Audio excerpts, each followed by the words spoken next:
Compose, épisode 63. Moi, je pense que c'est ça ma plus grande fierté. C'est de savoir que les gens reconnaissent les produits. Enfin, moi, je me suis toujours dit, mon dream, c'est de croiser une meuf avec une de mes pièces dans la rue. Et la première fois que ça m'est arrivé, franchement, j'ai cru que j'allais chialer. T'as été lui parler ?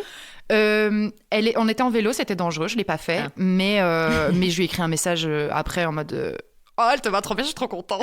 C'est trop cool. Ça, c'est trop cool. Et maintenant, c'est très, très chouette parce que du coup, avec la visibilité que j'ai, je commence à être reconnue. Mais les gens aussi commencent à reconnaître les pièces et à parler entre eux, tu vois, à créer du lien en disant « mais ce serait pas une veste Rétro Reset ? Ouais, tu la connais, moi aussi, j'adore son projet. » Et ça, je pense que c'est le truc dont je suis le plus fière. Où je me dis « Waouh, ça, c'est vraiment un truc, genre, il y a pas beaucoup de gens qui ont la chance d'avoir ça. Et genre, j'ai vraiment atteint cette espèce de palier parce que j'ai envie que mon projet grandisse, mais je pense que je suis arrivée aujourd'hui au stade où la seule chose qui me manque, ce serait vraiment le côté financier. Le fait de me dire, voilà, si demain je me casse une jambe, ben, j'ai des sous pour pouvoir pallier à ça. Je sais que je peux payer mon salaire, je sais que je peux vivre de ce que j'aime et j'ai pas peur qu'un truc brûle ou qu'un truc qu'on vienne péter la porte ou ce genre de choses. C'est la seule chose, je dirais, aujourd'hui où je me dis, ça, c'est encore un truc, c'est un espèce de level à débloquer, tu vois. Mais tout le reste, tout ce que j'aurais espéré, et il s'est produit, tu vois. Regarde, aujourd'hui, je fais un podcast, c'est mon premier. Tu vois, genre, c'est trop bien, tu vois, genre...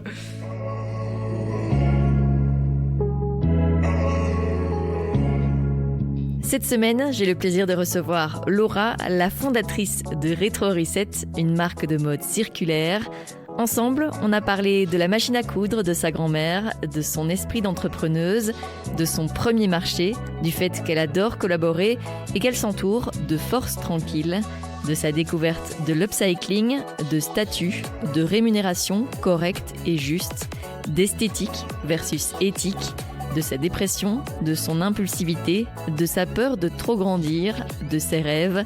Je vous souhaite une très belle écoute.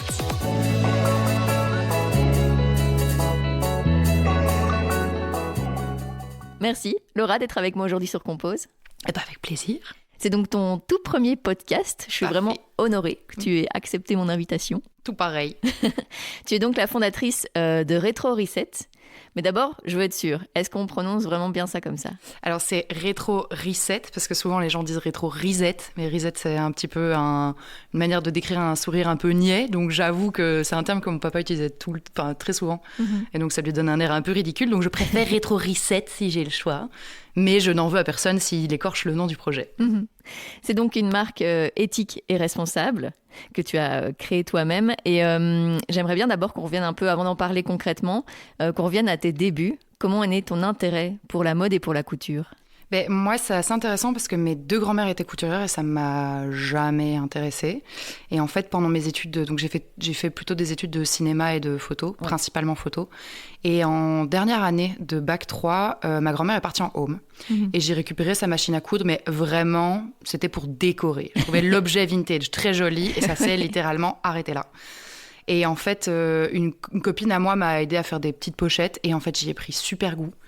Je pense que j'ai toujours eu un attrait pour l'entrepreneuriat. Enfin, je veux dire, avant de faire mon projet, je revendais des boîtes en métal que je bombais en couleur. Enfin, je te dis, genre, je crois que Marketplace, je l'ai depuis je sais pas quel âge. J'ai toujours eu cet attrait je pense que je suis une bonne vendeuse et par la porte ou par la fenêtre, j'allais finir dans ce genre de job, mais à aucun moment je me suis dit que ce serait la couture et encore moins de manière éthique parce que c'était pas du tout mon credo de base. Et en fait, c'était assez intéressant parce que quand j'ai commencé à apprendre à coudre, j'y ai très vite pris goût. Et en fait, très vite, j'ai essayé de me dire « Ah, mais vas-y, je vais essayer de les mettre en boutique, nanana ». Et le projet vient de très loin, mais ça, j'ai l'impression d'avoir fait tout le parcours de A à Z en solo, en autodidacte. Et c'était très intéressant. Il y a plein de choses que je ne referai jamais. Mais du coup, voilà. Non, je n'avais absolument aucun attrait pour la couture. Et en fait, du coup, j'ai récupéré la machine à coudre d'une de mes deux grand-mères. Mais l'autre a déménagé. Et en fait, par défaut, j'ai récupéré en fait tous les rideaux et les draps de lit de mon enfance. Et donc, je dirais qu'en fait, j'ai fait de l'upcycling sans vraiment savoir que j'en faisais. Parce que pour moi, c'était de la matière première gratos, quoi. Donc, voilà. Pas forcément d'intérêt au départ. Et puis après, gros coup de cœur.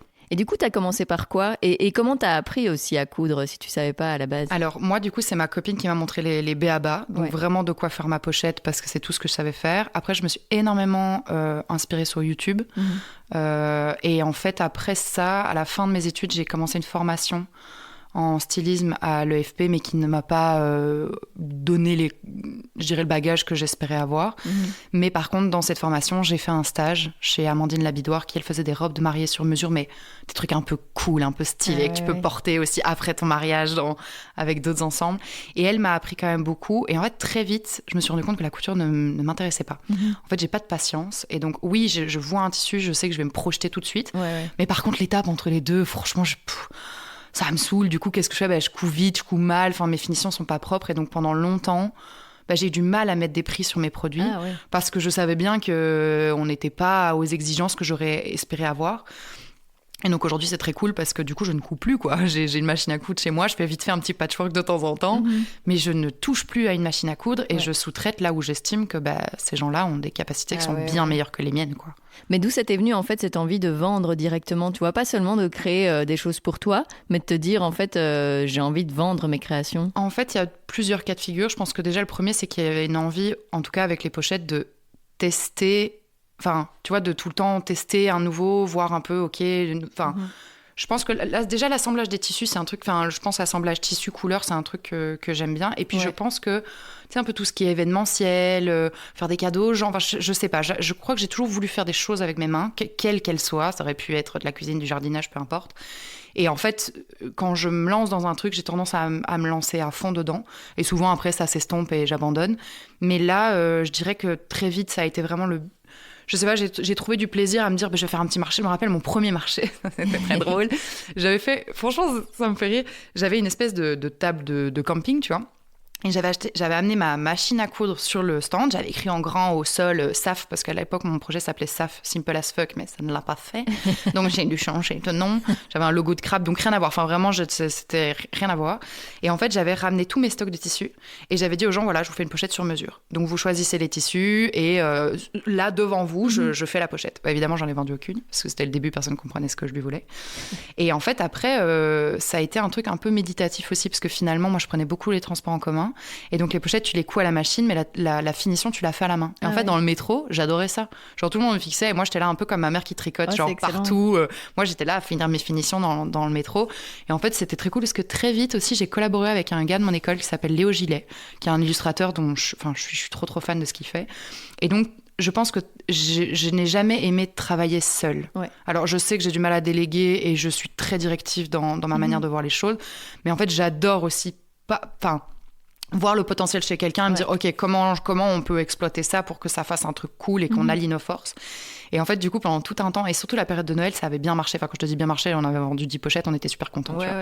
Mais on avait fait, en fait, il avait fait des illustrations que j'adore, très, très drôles en plus.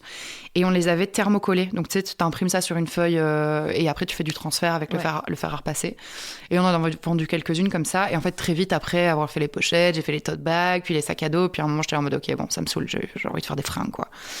Et du coup, là, en fait, ce qui a été j'embraye parce que c'est ce qui donne, en fait, mon projet d'aujourd'hui, c'est qu'en fait, quand t'es créateur, c'est une problématique que je trouve un peu compliquée, mais tu sais que tu vas vendre moins parce que potentiellement tes prix sont plus chers parce que c'est le prix de ton travail. Et donc, quand tu veux faire un événement, tu vas avancer l'argent pour ta bouffe, ton essence, ton stand, mais à la fin, t'es jamais sûr que tu vas vendre. Et du coup, moi, je m'étais retrouvée comme ça plusieurs fois où au début, j'avais commencé au Brussels Vintage Market ici au Halles Saint-Géry. Et en fait, j'étais là, ça va pas être possible. En fait, quand je vais en magasin, je dois donner 30% alors que mon prix me permet pas de donner 30%. Puis j'ai vite compris que l'État prenait aussi, ça, j'avais pas trop compris au départ. Donc en fait, j'ai vendu à perte pendant longtemps, mais j'étais trop fière de vendre en magasin et je le disais à tout le monde, je vends dans telle boutique, telle boutique. Et en fait, l'idée en fait je dirais de tricher pour m'aider un peu dans mon projet, ça a été de me dire, OK, comment je peux vendre mes produits sans perdre de l'argent. Ça a été vraiment un truc pour moi, ça m'a trigger pendant des années.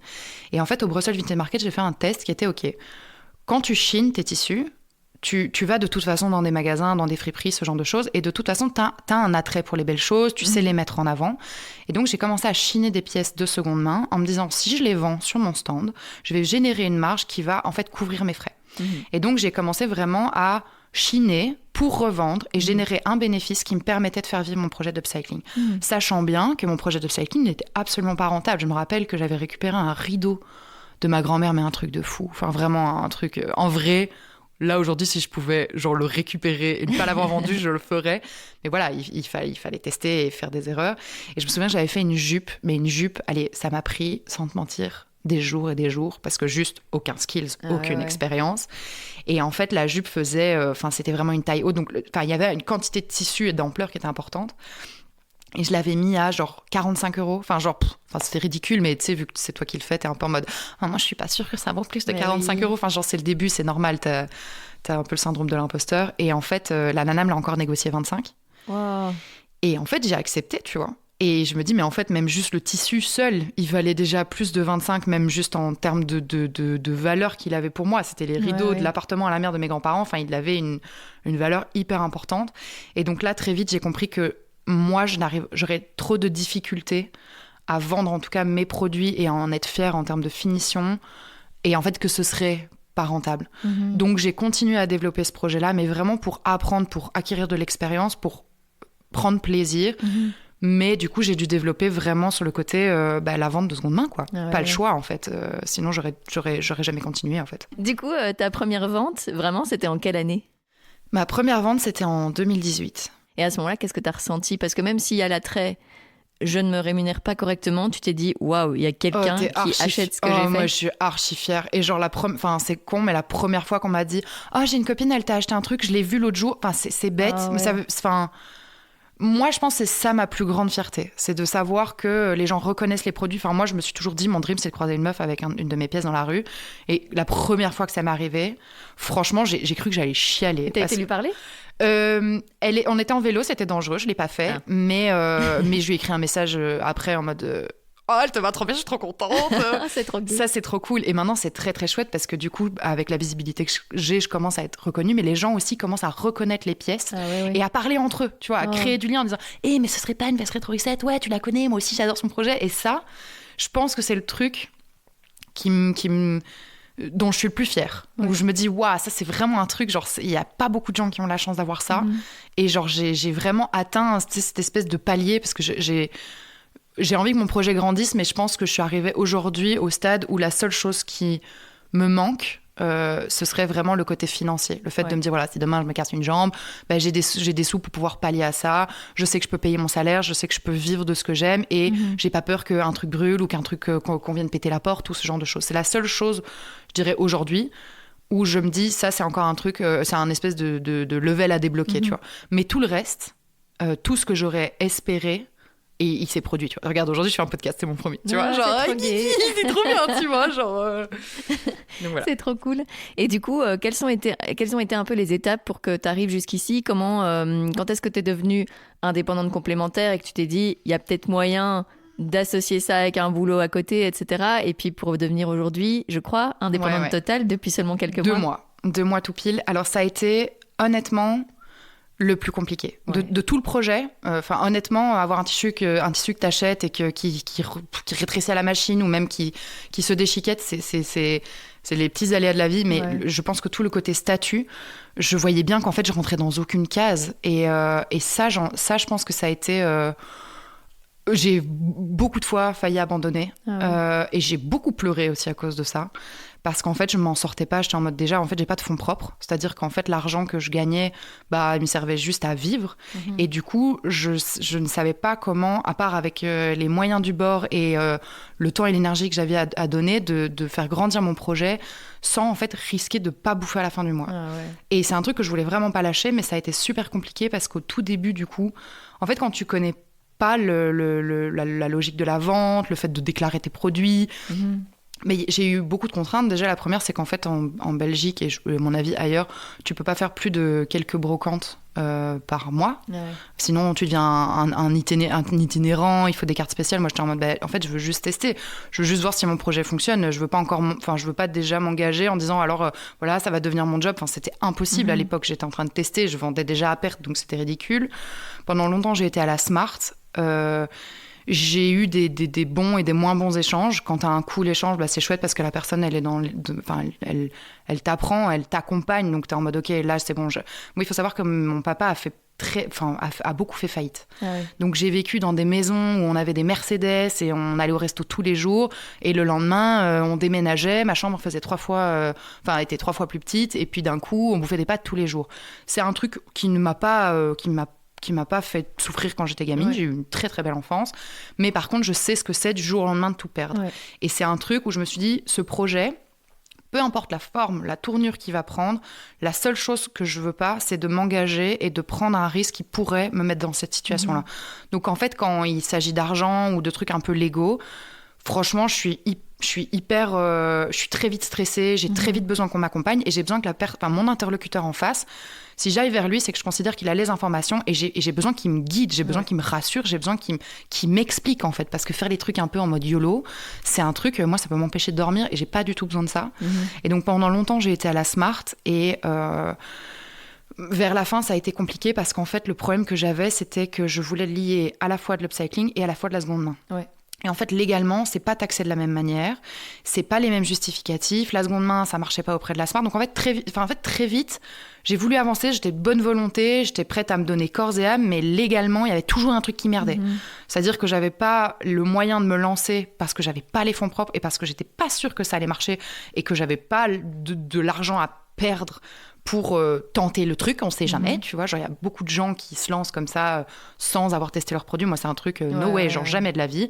Je voulais d'abord vraiment tester. En fait, c'est ça aussi, quand tu crées un produit, je trouve que ce qui est important, c'est de te dire, voilà, tu vas le tester, tu vas voir combien de temps ça te prend, quelle énergie, quelle quantité de tissu, puis tu vas voir à quel prix tu peux le vendre, est-ce que tu vas arriver à dégager une marge, pas de marge, tout ça, c'est des choses, tant que tu les as pas testées, tant que tu n'as pas fait des essais-erreurs, à aucun moment ça vaut la peine de se lancer. En fait, je trouve ça beaucoup trop dangereux, à moins que tu aies des fonds propres enfin, moi c'était pas le cas. J'étais solo et il fallait que je légalise mon projet, mais je savais pas comment faire parce qu'à chaque fois j'avais des contraintes. Et en fait, très vite, et ça c'était pendant le confinement, moi j'ai vite démissionné de mon premier job d'étudiante. Parce que j'avoue que quand j'ai fait ma formation à l'EFP, j'ai découvert du coup ce qu'était le terme upcycling. Ouais. Et en fait, moi, je travaillais déjà avec les rideaux de ma grand-mère, donc sur papier, ça changeait pas grand-chose à ma life. Mais par contre, éthiquement, il faut savoir que à cet âge-là, c'était il y a longtemps, 2018, je sais plus quel âge j'avais, j'ai 30 ans, faites le calcul à ma place. Il faut savoir que j'étais une très grande consommatrice. Mais genre, un truc, franchement, comment s'appelle ce magasin de merde là ? Primark. Désolée, voilà, tu vois, je me rappelle même pas, alors qu'en vrai, je n'avais que ce mot à la bouche. Quand Primark a ouvert à Bruxelles, moi, j'étais dans la file. Ah ouais. C'est-à-dire que, en fait, quand mon papa, sa manière un peu de montrer son affection, c'était de nous donner des sous. Et donc, j'ai été habituée, quand il faisait pas faillite, évidemment, à recevoir mon dimanche. Et donc, pour moi, dépenser, c'était presque devenu normal quand j'étais à l'école à Namur avec mes copines. Le midi, on allait, dans des magasins de merde, genre H&M et Zara, et puis je dépensais mes petits sous, j'achetais des conneries, et en fait c'était très drôle parce que quand ils faisaient faillite, du coup je les revendais. Et donc mon côté un peu marketing, il est venu très tôt, tu vois. En gros, c'est arrivé un peu comme ça.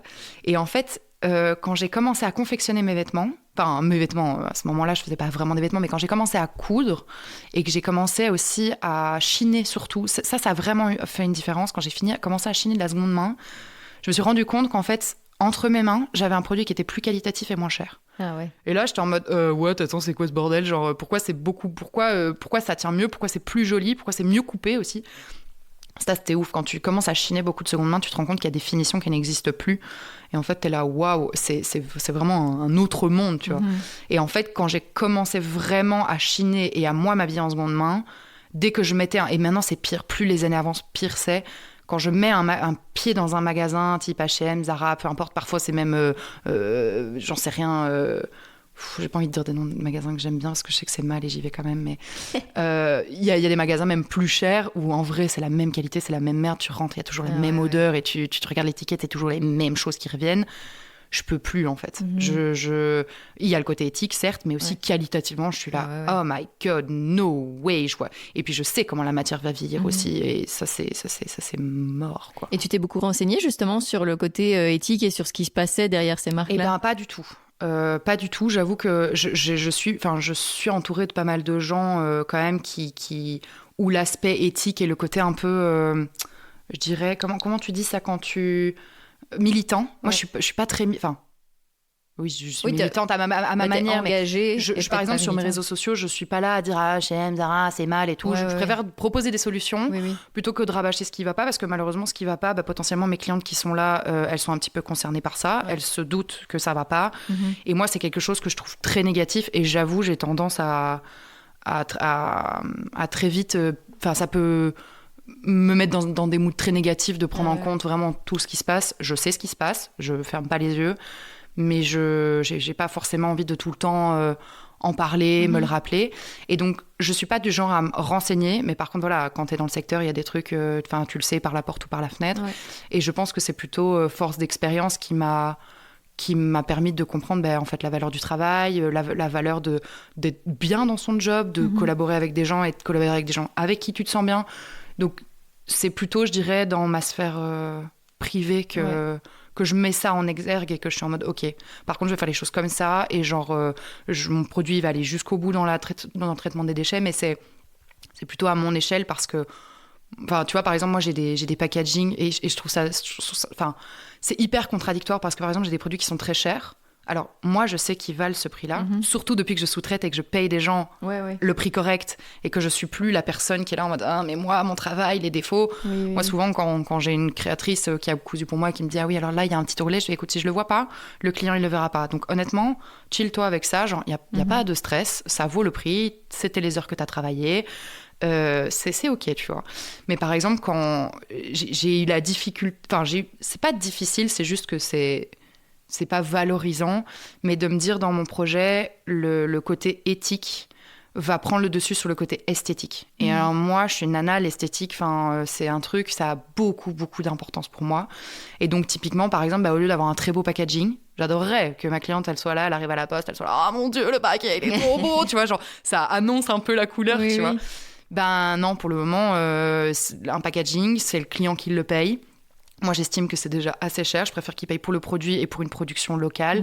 Et donc, je vais utiliser des paquets de récup. Et donc, oui, c'est moche, tu vois. Genre... Et oui, ça me prend plus de temps d'aller dans les magasins et leur dire « Coucou, est-ce que je peux récupérer vos paquets pour les réutiliser ?» Enfin, c'est une gestion qui est plus chiante, plus compliquée. Le résultat est moche. Mais par contre, je me dis, voilà, le client, il n'a pas payé de packaging. Moi, j'ai pas payé de packaging non plus.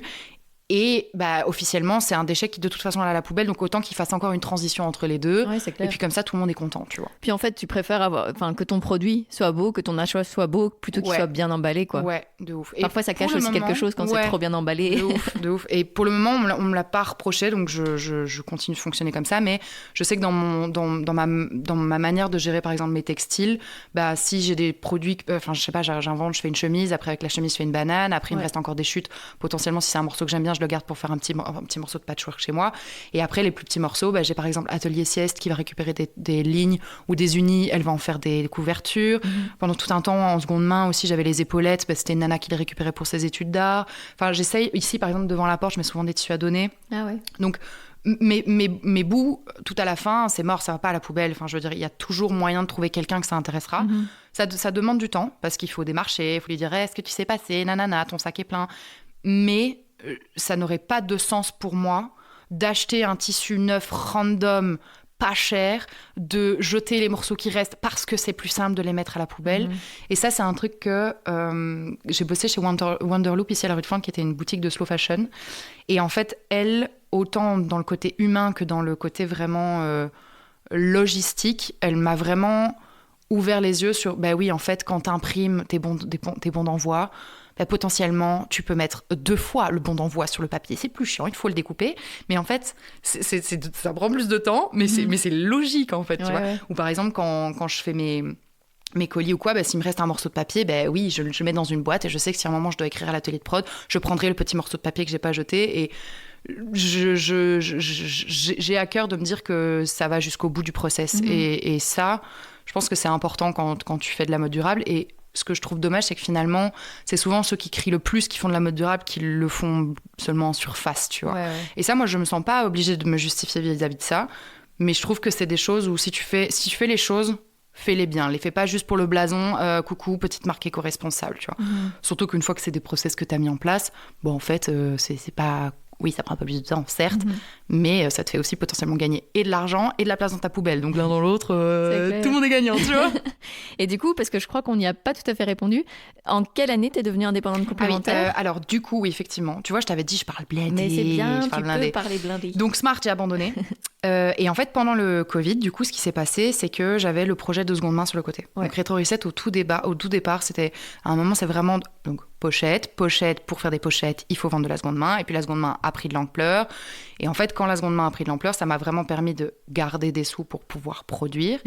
Et donc là, c'est vite posé la question de se dire, ok, mais comment on légalise ce truc, tu vois, genre à la Smart, ça va pas. Moi, je peux absolument pas me mettre en plein temps. C'est mort. J'ai pas du tout les fonds pour pouvoir le faire. Et il faut savoir qu'à la base, on parlait de 2 tringles Ikea chez moi, tu vois. Donc c'était un tout petit truc, quoi, tu vois. Ouais.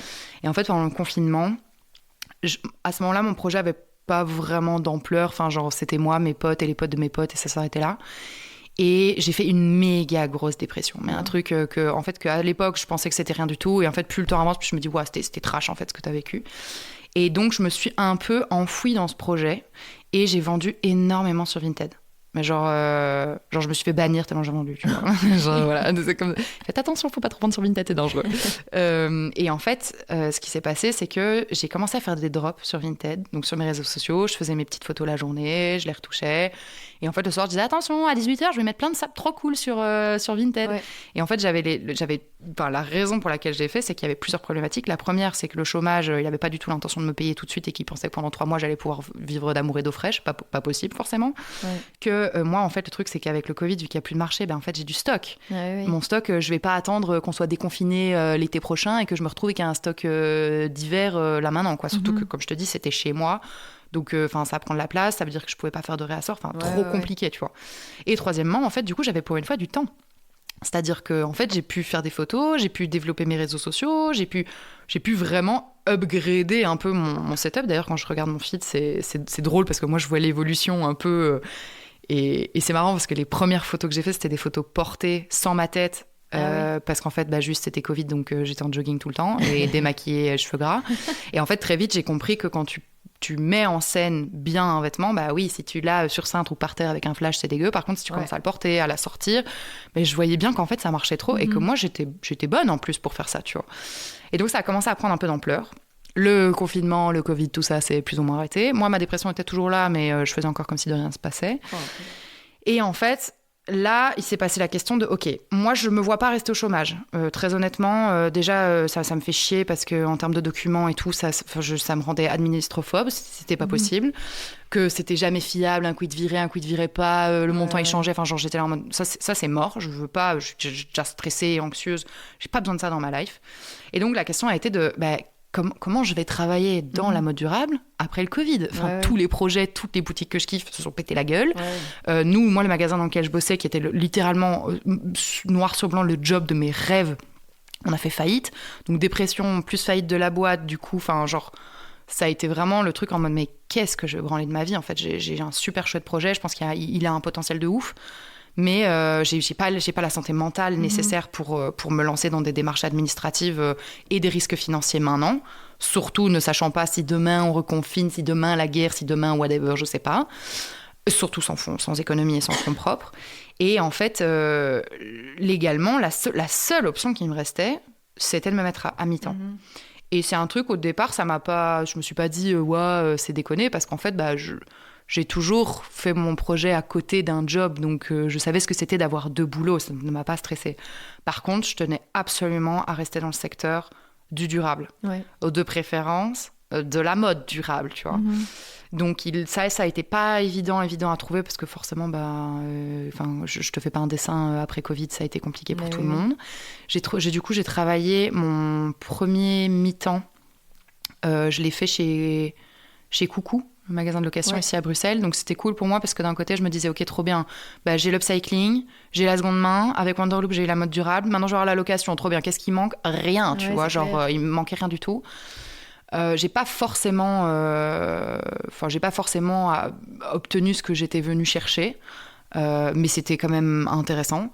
Et en fait je suis partie de là pour me retrouver chez Human, où là du coup il y avait pas forcément le le côté modeux que je cherchais, mais par contre, il y avait tout à refaire. C'est-à-dire que quand je suis arrivée là, le magasin... en fait, le concept du magasin, c'était de dire qu'ils avaient un dressing de mode durable, donc seconde main, upcycling et mode durable.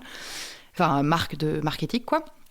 Et en fait, le truc, c'est que c'était toutes des personnes qui venaient en dépôt, c'est-à-dire que c'est eux qui créaient l'espace. Sauf que le Wico, qui était le magasin le plus important, a décidé de partir. Et moi, je suis arrivée juste à ce moment-là. Je sortais de chez la psy, je vais bonjour, je cherche un taf, j'ai telle et telle expérience. Mais tu sais, vraiment en me disant, voilà, c'est ma dernière option. En plus, c'est un très grand magasin. J'étais un peu là en mode, flemme, tu vois, je veux pas me retrouver dans une grosse équipe et tout. Et en fait, pas du tout. C'est pas du tout ce qui s'est passé. En fait, c'était hyper bienveillant. L'équipe, elle est trop cool. Moi, j'ai vraiment une super... humainement, j'ai eu une super méga expérience. Et en fait, du coup, c'était pas du tout problématique pour moi de travailler à mi-temps. J'étais là, d'un côté, j'ai un salaire. Je vivais avec mes 1300 €, j'étais trop contente. J'avais de quoi bouffer tranquille. Et sur le côté, je pouvais avoir la pérennité de me dire, si mon produit marche pas, si c'est trop compliqué, je me mets pas dans la merde. Sauf que par contre, là, du coup, il faut faire un choix. Tu peux pas faire de l'upcycling et de la seconde main et avoir un job à mi-temps et essayer de récupérer ta santé mentale, ça va pas être possible. Donc là, j'ai eu le choix de me dire soit c'est seconde main, soit c'est upcycling. Mon cœur déchiré en miettes, je t'explique pas, parce que genre, dans les deux, il y a des trucs qui me fascinent de ouf et où... Enfin, genre, je prenais du plaisir dans les deux, tu vois. Mais je me suis vite dit, ok, voilà, l'upcycling, c'est un truc où moi, je vais pouvoir plus collaborer avec des gens, tu vois. Je vais pouvoir vraiment, genre, créer du lien. Et même si ça va être moins rentable, je pense que j'y ai plus à gagner parce qu'en fait, la seconde main, il faut bien se rendre compte que, oui, c'était très cool il y a quelques années parce que nos grands-mères avaient des dingueries dans leur garde-robe. Mais maintenant, tu fais une brocante, il y a du Shein, du Zara et du H&M. Donc, qualitativement, je savais que c'était... Bon, les tissus, c'est pas beaucoup mieux, mais j'ai l'impression que ça sera un peu moins pire. Mais en seconde main, je savais bien que ça a pris de la notoriété, tu payes tes trucs de plus en plus cher, la qualité de plus en plus à chier, les gens ils ont de plus en plus d'offres, donc ils vont mettre de moins en moins de sous. Et finalement, ma seule plus-value, c'était de faire des chouettes photos et de bien communiquer sur mes pièces et de faire des jolis assortiments. À part ça, en vrai... Il y a moins de créativité, quoi. Ouais, c'était moins challengeant, tu vois. Alors que la création, je savais que par la porte ou par la fenêtre, à un moment, j'allais arrêter de produire parce que vraiment, ça me faisait trop chier. Mais que par contre, les idées et les envies, je les avais. Et que j'avais envie de faire des sapes. Et encore, aujourd'hui, je suis pas du tout à la garde-robe que j'aimerais pouvoir, moi, avoir dans le choix des pièces que je propose. Parce qu'en fait, juste ça prend beaucoup trop de temps et que ça coûte cher. Mais c'est OK, tu vois, je suis en paix avec ça. Mais je me suis dit à un moment, en fait, je vais me faire mes sapes, tu vois. Parce qu'en fait, oui, l'éthique, trop cool, mais en fait, c'est toujours assez classique. Je suis pas intéressée. En seconde main, je connais, mais voilà, la qualité, elle diminue et moi, je trouve pas forcément toujours mon bonheur. Et en fait, chiner, j'adorais. Donc, autant chiner les tissus, autant faire développer des patrons que je kiffe et montrer aux gens qu'en fait, je l'ai, mais si tu veux l'avoir, tu peux aussi l'avoir, tu vois, genre, c'est vraiment ça. Et donc, ce qui s'est passé, c'est que pendant 2 ans, chez Human, j'ai fait ça à mi-temps. Et en fait, du coup, j'étais responsable textile. C'est-à-dire que c'est moi qui démarchais les créateurs, c'est moi qui m'occupais de toutes les collections. Donc, trop cool, hyper complémentaire. Je passais ma vie dans les sapes, quoi. Moitié de la semaine, j'étais dans les sapes chez Human. L'autre moitié de la semaine, j'étais dans les sapes ici. Et en plus, du coup, tu rencontrais plein de gens. Ouais, ça m'a fait un carnet d'adresses de ouf, en fait. Parce que quand tu travailles dans l'éthique, finalement, tout le monde se connaît. Ça m'a fait franchement, ça m'a fait un carnet d'adresses de ouf. Bon exemple, par exemple, les petits riens. Les petits riens, ils nous ont démarché chez Human pour vendre des pièces du label jaune, pour avoir un autre point de vente que les boutiques qu'ils avaient, parce que forcément, chez les petits riens, les gens ils sont habitués à des choses pas chères, donc quand tu viens en mode pièce de créateur, ils te regardent de traviole en mode de quoi tu me parles, quelle langue on est. Et en fait, chez Human, nous, on a une clientèle qui était déjà habituée à mettre le prix, à avoir des produits de créateurs à un certain prix. Et en fait, de fil en aiguille, je leur ai dit, mais est-ce que vous voulez vous développer ? Est-ce que vous voudriez pas faire office d'atelier de production ? Vous avez des couturiers ? Parce que moi, ça pourrait m'intéresser. Et en fait, aujourd'hui, je produis chez différentes personnes et clairement, là, en l'occurrence, les petits riens et d'autres contacts aussi que j'ai eu via Human, ils vont d'office me servir, tu vois. En général, on garde toujours ces contacts. Là, tu finis toujours à un moment par avoir besoin de la compétence de quelqu'un et te dire « Tu te rappelles, on s'est vu il y a 3 ans, genre, j'ai vraiment justement besoin d'un truc où toi, tu sais, moi, je sais pas, tu vois. On peut peut-être faire un troc, je sais pas, tu vois, s'organiser. » Et du coup, comment t'as trouvé, comment t'as choisi, en fait, les gens avec qui tu travailles aujourd'hui ? Alors, Pour le moment, je me suis rendu compte que je travaillais qu'avec des femmes. Alors, c'est pas forcément... j'ai rien contre les hommes, c'est pas forcément un choix, mais il s'avère que sur mon chemin, on m'a mis plein de femmes et que j'ai dit, venez, je vous aime bien, on va bien travailler ensemble. En fait, ce qui s'est passé, c'est que... Et c'est une collaboration qui a été extrêmement importante dans mon projet. Aujourd'hui, j'en serais pas là si j'avais pas fait cette rencontre-là. En gros, il y a eu un marché de Noël à Namur qui est le meilleur marché de Noël du monde entier, vraiment trop bienveillant. Enfin, c'est les Gosettes ? Oui, c'est les Gosettes. Oui. J'aime trop aller là-bas, elles sont trop mignonnes. Même si ça m'est jamais arrivé, mais même si je vends rien, je passerai quand même une bonne journée, tu vois. Genre, c'est vraiment le genre d'endroit où t'es pas dans il faut faire du chiffre, faut vendre. Enfin non, c'est vraiment bienveillant, c'est cool, j'adore, tu passes un bon moment. C'est un tout petit truc. Enfin, j'aime trop ce genre d'endroit. Et en fait, là sur place, j'ai une créatrice qui s'appelle Lucie Poumet qui tient la boutique Wabi Sabi à Namur. Il me dit coucou, j'ai vu que tu avais fait un projet photo avec le collectif Créature et tout. Ça serait cool qu'on se rencontre et qu'on discute, tu vois. Et ben moi, forcément, évidemment, pas du tout timide, archi chaude de rencontrer des nouvelles personnes. Lana, elle est créatrice, elle a forcément des trucs à m'apprendre. Et on en vient à discuter. Et sur son stand, il y a une veste matelassée. Moi, j'en étais pas du tout là. Moi, à ce stade-là, je faisais quoi ? Je faisais des robes. Enfin, je faisais des trucs pas ouf. Honnêtement, genre, je vendais des sapes, mais genre, des sapes vite fait, tu vois. Mais j'avais de la seconde main, encore, à cette époque-là. Et en fait, elle a cette veste matelassée, je l'essaye et tout, mais tu sais, il n'y a pas de poche, la fermeture, je me dis, enfin, genre, je sens que je pourrais la craquer, mettre le prix parce que je comprends son travail et je comprends les heures de taf derrière, et que je trouve la pièce très originale parce que c'est fait avec une couverture patati patata, mais... me dit, il y a quand même 2-3 trucs qui me chipotent, je vais dormir dessus, tu vois. Ouais. On discute et tout, on se dit que ça serait cool de travailler ensemble. Et finalement, on prend un rendez-vous. On accroche assez vite. Alors, c'est très intéressant, je me suis rendu compte que je travaillais avec des gens qui avaient un tempérament à l'opposé du mien. Ah ouais. Je travaille très très bien avec les forces tranquilles. Mon mec, c'est une force tranquille. Ma meilleure amie, c'est une force tranquille. Lucie, c'est une force tranquille. Enfin, genre, je bosse bien avec les gens qui ont un tempérament à l'opposé du mien. Pourquoi ? Parce que moi, je suis là, et eux, ils sont là, ouais, calme, tranquille, chill. Et du coup, c'est un peu yin et yang. Ouais. Ça marche trop bien avec moi, tu vois. Et en fait, on prend rendez-vous avec Lucie, et là, on se dit, OK. Moi, ça a été je suis très pragmatique et très... ça a été simple pour moi. Je suis arrivée, j'ai dit, OK, voilà. Toi, tu sais faire du stylisme et du modélisme, et t'aimes bien la couture. Ouais. Moi, je déteste ces trois-là. Par contre, je suis bonne en communication, je suis bonne en photo et je suis bonne vendeuse. Qu'est-ce que t'en dis si on allie ces compétences, tu vois ? Et bonne chineuse aussi, parce qu'elle récupérait des dons, mais des tissus un peu du tout venant, alors que moi, par contre, si tu veux me faire un don, si le tissu est beau, je le prends, s'il est pas beau, sorry, mais à moins de l'utiliser en doublure, je ne vais pas produire parce que j'ai la matière première. Il faut quand même que esthétiquement, ça me plaise. Ouais. Sinon j'ai aucun plaisir ni à le vendre, ni à le regarder, ni à le toucher. Et en fait, je garde cette idée de veste, mais je lui en parle pas parce que je sais très bien que une veste, ça va coûter cher, que ça va prendre du temps et que ma clientèle n'est pas du tout prête à ça pour le moment. Mais par contre, je lui dis, voilà, moi, j'aimerais bien un produit qui ne consomme pas trop de tissu.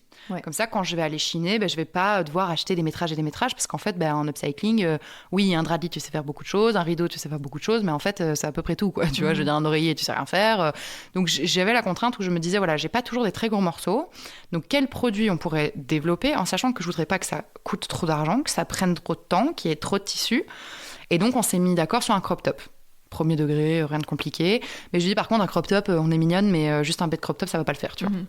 Et donc, on a développé, c'est sûr, ça existait déjà, mais un crop top qui se noue. C'est-à-dire que tu avais en fait 2 petites sangles sur les côtés, et soit tu décidais de le nouer sur le devant, donc ça mettait en valeur la poitrine, soit tu le nouais dans le dos, un petit truc un peu mignon, mariage, soit tu pouvais décider de les couper. Ouais. Donc, tu avais finalement 3 manières de porter ce produit, parce que juste, il y avait des languettes de plus, quoi, tu vois. Et ça a trop bien marché. Ça a trop bien marché, on s'entend, à l'échelle à laquelle j'avais à l'époque, tu vois. Mais en gros, c'était un chouette produit. Nous, on gagnait des cacahuètes, mais on était trop contents de bosser ensemble. Et en fait, je chinais la matière première, je lui donnais la matière première, elle s'était occupée du patronage, elle faisait la couture, elle me rendait le top, je prenais les photos, je faisais la communication et je les vendais là où je pouvais les vendre.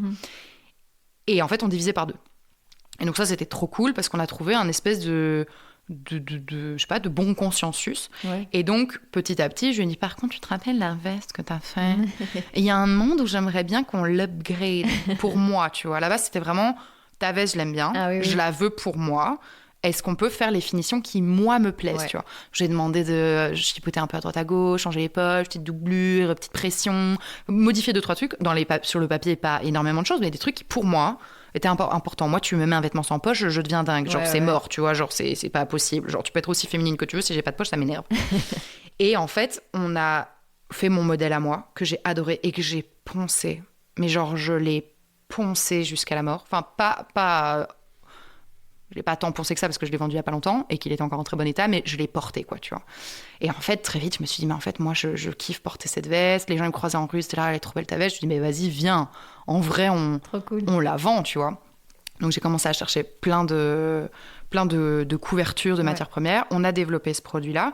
Mais à ce moment-là, toujours pas moyen d'envisager d'en vivre. En fait, moi, pendant 4 ans, j'ai fait du bénévolat. Enfin, je veux dire, entre le temps que ça me prenait et ce que ça nous coûtait et ce que les gens étaient prêts à mettre. Ouais. Et puis, tous les gens autour qui prennent de l'argent, la banque qui se sert. Enfin, tout le monde se sert, au passage, finalement. Et ça, toi, tu l'as évidemment, vu que t'en sais rien. Quand tu fais ton prix, jamais tu te dis tiens, mais si je passe via SumUp, ils vont me prendre en fait 1,26%. Tiens, j'y ai pas pensé. Ah tiens, et si je l'envoie par la poste avec le collier perdu, c'est pour ma gueule. Enfin, tu vois, tous des trucs comme ça où en fait, juste, il y a que l'expérience qui peut t'apprendre que c'est possible.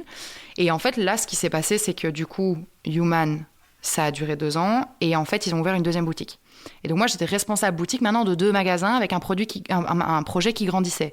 Autant te dire que ma santé mentale, elle a fait « Hey, souviens-toi, on a eu une petite dépression quand même. Genre, moi, je serais toi, je retournerais pas là-bas. C'était pas chouette, tu vois. » Et en fait, mon projet a augmenté au point où à un moment, je suis arrivée au stade où quand je vendais, j'arrivais sold out. Et là, je me suis dit « Ouh, ça, c'est un palier que je n'avais pas encore atteint. Ça, c'est stylé, tu vois. » Donc, j'ai commencé à augmenter ma production.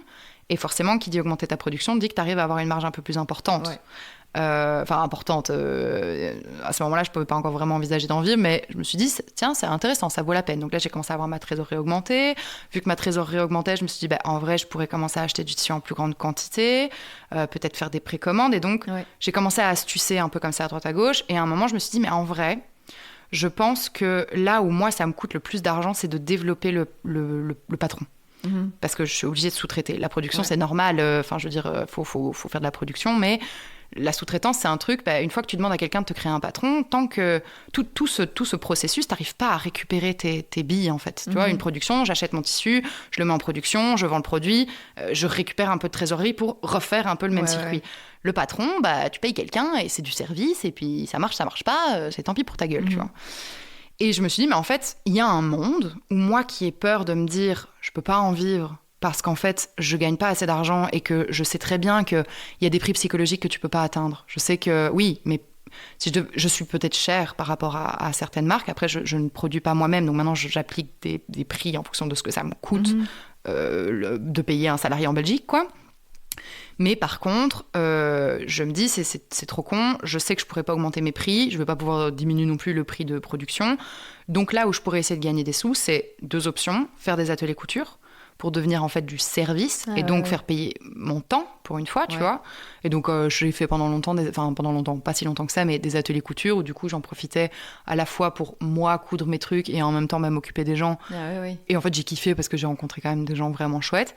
Mais par contre voilà, atelier couture le dimanche alors que t'as bossé le samedi, enfin je veux dire c'était pas gérable, tu vois. Et donc là je me suis dit bon en vrai je vais vendre mes patrons. Et ça, j'ai rechigné pendant super longtemps à le faire. Pourquoi ? Parce que je m'étais dit, si je vends les patrons, les gens vont plus m'acheter les pièces. Ou ils vont les copier, ils vont... Enfin, genre, tu sais, on connaît le bail du patron, t'es pas safe, tu vois. Toi, t'as dépensé plein d'argent, mais on sait pas comment ça se passe derrière, tu vois. Et c'est un milieu que je connaissais pas. Combien vendre un patron, comment on développe un patron, enfin, comment on le commercialise, je connais rien, moi. Comment t'as déterminé le prix, justement ? J'ai demandé, en fait, la nana qui les a modélisés, qui a fait, tu sais, tout le petit carnet explicatif et tout, qui s'appelle Margot, avec qui je travaille depuis, qui est adorable. Elle c'est son job à plein temps, elle vend des patrons et donc en fait je lui ai dit wesh tu l'aurais vendu à combien genre et elle m'a dit moi je l'aurais vendu autant. Je dis vas-y on coupe la poire en deux, je vais le vendre autant, tu vois, genre j'ai pas bataillé, tu vois, vu que je m'étais dit en vrai c'est un PDF, genre soit je le mets à ce prix là et genre je vais en vendre 5 et je me dirais merde, soit j'en vends 15 et je me dirais nice, tu vois, enfin, à fond. Ça savait rien, tu vois. En plus, une fois qu'il est créé et t'as plus rien à faire. C'est-à-dire que à cause de mon site de merde, je dois quand même souvent souvent les renvoyer manuellement. Donc ça me prend quand même un peu de temps. Mais je suis sur le coup pour changer ça. Mais effectivement, une fois que tu as créé le patron, c'est un produit où tu n'as potentiellement plus rien à faire, en fait. Donc, c'est en termes de gain de temps et financièrement. Une fois que la TVA, le site, tout le monde a pris sa petite graine, il me reste des sous et ça ne m'a pas demandé... et puis, je ne dois pas être physiquement là aussi. Tu vois, un colis, il faut que je le fasse, il faut que je l'envoie. Potentiellement, il est perdu. Enfin, genre, là, le patron, la personne le télécharge. Ciao, bonsoir, quoi. Et en fait, du coup, j'ai vendu le patron de ma banane. Pour 2 raisons. La première, c'était le côté financier, mais l'autre, c'est aussi parce que ma banane est fort chère. Pourquoi ? Parce que vu que je décide de la thermocoller, que c'est un modèle qui est pas... Enfin, j'aurais pu le faire plus simple, mais j'avais pas envie parce que moi, la banane de mes rêves, elle ressemblait à ça, donc je me suis dit, no way, si les gens la veulent vraiment, ils payeront ce prix-là, et puis c'est tout. Mais c'est un produit, du coup, qui me coûtait cher et qui se vendait cher. Donc j'étais en mode, en vrai... Je vais pas pouvoir en produire autant que je veux. Donc, le seul moyen de pallier au fait que ça m'a coûté de l'argent de le développer, c'est de vendre le patron. Et j'en ai vendu, j'en vends encore. Et là, je me suis dit, en vrai, est-ce qu'il y a un monde où je vends le patron de ma veste ? Enfin, de notre veste, parce qu'avec Lucie, on l'avait fait ensemble. Et la question, c'était, ok, mais chaud quand même, tu vois, c'est ton best-seller. Les gens, donc, quand ils me croisent dans la rue, t'es la fille qui fait les vestes. Trop contente, tu vois, genre j'avais mon blason, la meuf qui fait des vestes en couverture, trop cool, tu vois. Et j'ai eu super peur de vendre le patron de la veste. Et parce qu'en fait, surtout que vu qu'on a fait tout ce projet avec Lucie, il y avait une question de droit d'auteur aussi. Ça veut dire que à chaque fois que je vends un patron, je dois lui faire un virement d'un certain pourcentage. Mais si demain je décide de faire des modifications, d'arrêter le modèle, comment ça se passe pour elle ? Donc en fait, on était là en mode, écoute, meuf, moi je suis chaude de continuer à bosser avec toi. Toi, elle en avait marre de produire, marre de coudre les trucs. Ça faisait 1000 ans, je sais pas combien de vestes elle avait fait à la longue. Et du coup, je lui ai dit, écoute, je te rachète ta part. Et genre, moi, je mets en place les fonds pour pouvoir le rendre disponible en vente patron PDF.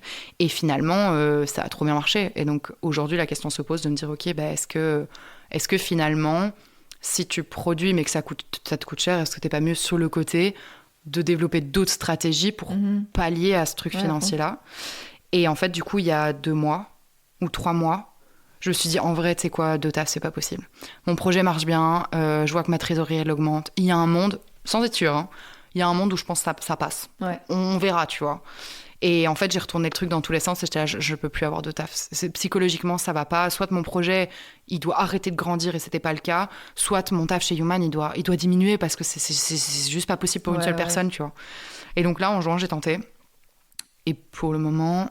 Alors, j'ai pas encore l'état qui est trop passé par là, donc j'ai pas encore, tu sais, eu l'enveloppe dans la boîte aux lettres qui fait « Coucou, vous nous devez plein d'argent ». Et toi, t'es là en mode... Ah merde. J'avais pas pensé à ça. Oh non, tout met pas ça. Donc pour le moment, je vis un peu d'amour et d'eau fraîche. Je suis là, ça marche, c'est cool. Mais je fais tout en tout cas pour pouvoir me dire qu'il y a moyen que je me rémunère un salaire un minimum correct pour le temps que ça me prend. Et puis on verra quoi. Et t'as pris vraiment cette décision toute seule ou t'as demandé un peu la, entre guillemets, validation des autres ? Alors moi, il faut savoir que ça me fait rire tant. Je suis quelqu'un de très... Je prends des décisions sans trop réfléchir. C'est pour ça que j'ai autant de tatouages d'ailleurs. Si j'ai envie d'un truc, je le fais. Le lendemain, c'est plié. Si j'ai envie de changer de couleur, le lendemain, je vais chez le coiffeur. Enfin, je réfléchis pas trop, ni quand je parle, ni quand j'agis. Je suis très impulsive comme personne. C'est pour ça d'ailleurs que sur mes réseaux sociaux, je tease tout le temps. C'est parce qu'en fait, quand je trouve un tissu, pour bien faire, il faudrait que je ferme ma gueule et que j'attende de le vendre. Ah non, moi, si j'ai trouvé un tissu 3 mois avant, il faut que tout le monde le sache parce que comme ça, au moins, c'est sorti. Tout le monde sait que genre, c'est compliqué pour moi de me retenir et d'attendre. Je suis impatiente, je suis impulsive. Et en fait, j'avais déjà démissionné, donc je savais ce que c'était. Et en plus, je m'entendais très bien avec mes boss, donc je savais que potentiellement, ils allaient être contents pour moi, tu vois. Donc, j'avais pas En fait, la crainte de ce qui pouvait se passer autour, ça regardait vraiment que moi et ma petite personne. Et je me suis juste levée un matin en disant « Ok, c'est fini. Stop ». Et je crois, dans l'heure, le matin, on avait réunion le jeudi. Dans l'heure, je me suis dit « Je vais attendre quand même et tout, reprocesser ». Pas du tout. J'ai envoyé un message à ma mère. J'ai dit « Maman, je crois que je vais démissionner ». Et là, je crois que c'est la seule personne où je me suis dit, si elle me dit « Laura, tu fais une dinguerie, le fais pas », j'aurais peut-être réfléchi 2-3 minutes de plus, tu vois. Et là, elle m'a lâché un message trop mignon, en mode écoute, toutes les fois où t'as pris ces décisions-là, t'as eu raison de le faire, donc si tu penses que c'est ce qu'il faut faire, je te soutiens, tu vois. Et je suis vraiment partie au taf, tu sais, le cœur un peu lourd, en me disant, je suis peut-être en train de faire une énorme dinguerie, tu vois. Et en même temps, j'étais là en mode, ma mère, elle a dit que je pouvais y aller, alors j'y vais, tu vois. Et en fait, je crois que les dernières semaines, ça a été compliqué. parce que tu sais, t'es un peu en mode est-ce que j'ai pas fait une connerie? Oui. Est-ce que tu sais pas, tu vois, t'es là en mode ça j'ai jamais fait, c'est un nouveau palier, tu vois, c'est un nouveau level, tu vois. Et puis en vrai, on vit quand même dans une société où tu sais pas trop qu'est-ce qui va se passer demain, quoi. Ouais, tu vois, clair. enfin genre c'est pas genre j'ai beaucoup d'argent sur mon compte épargne, tu vois.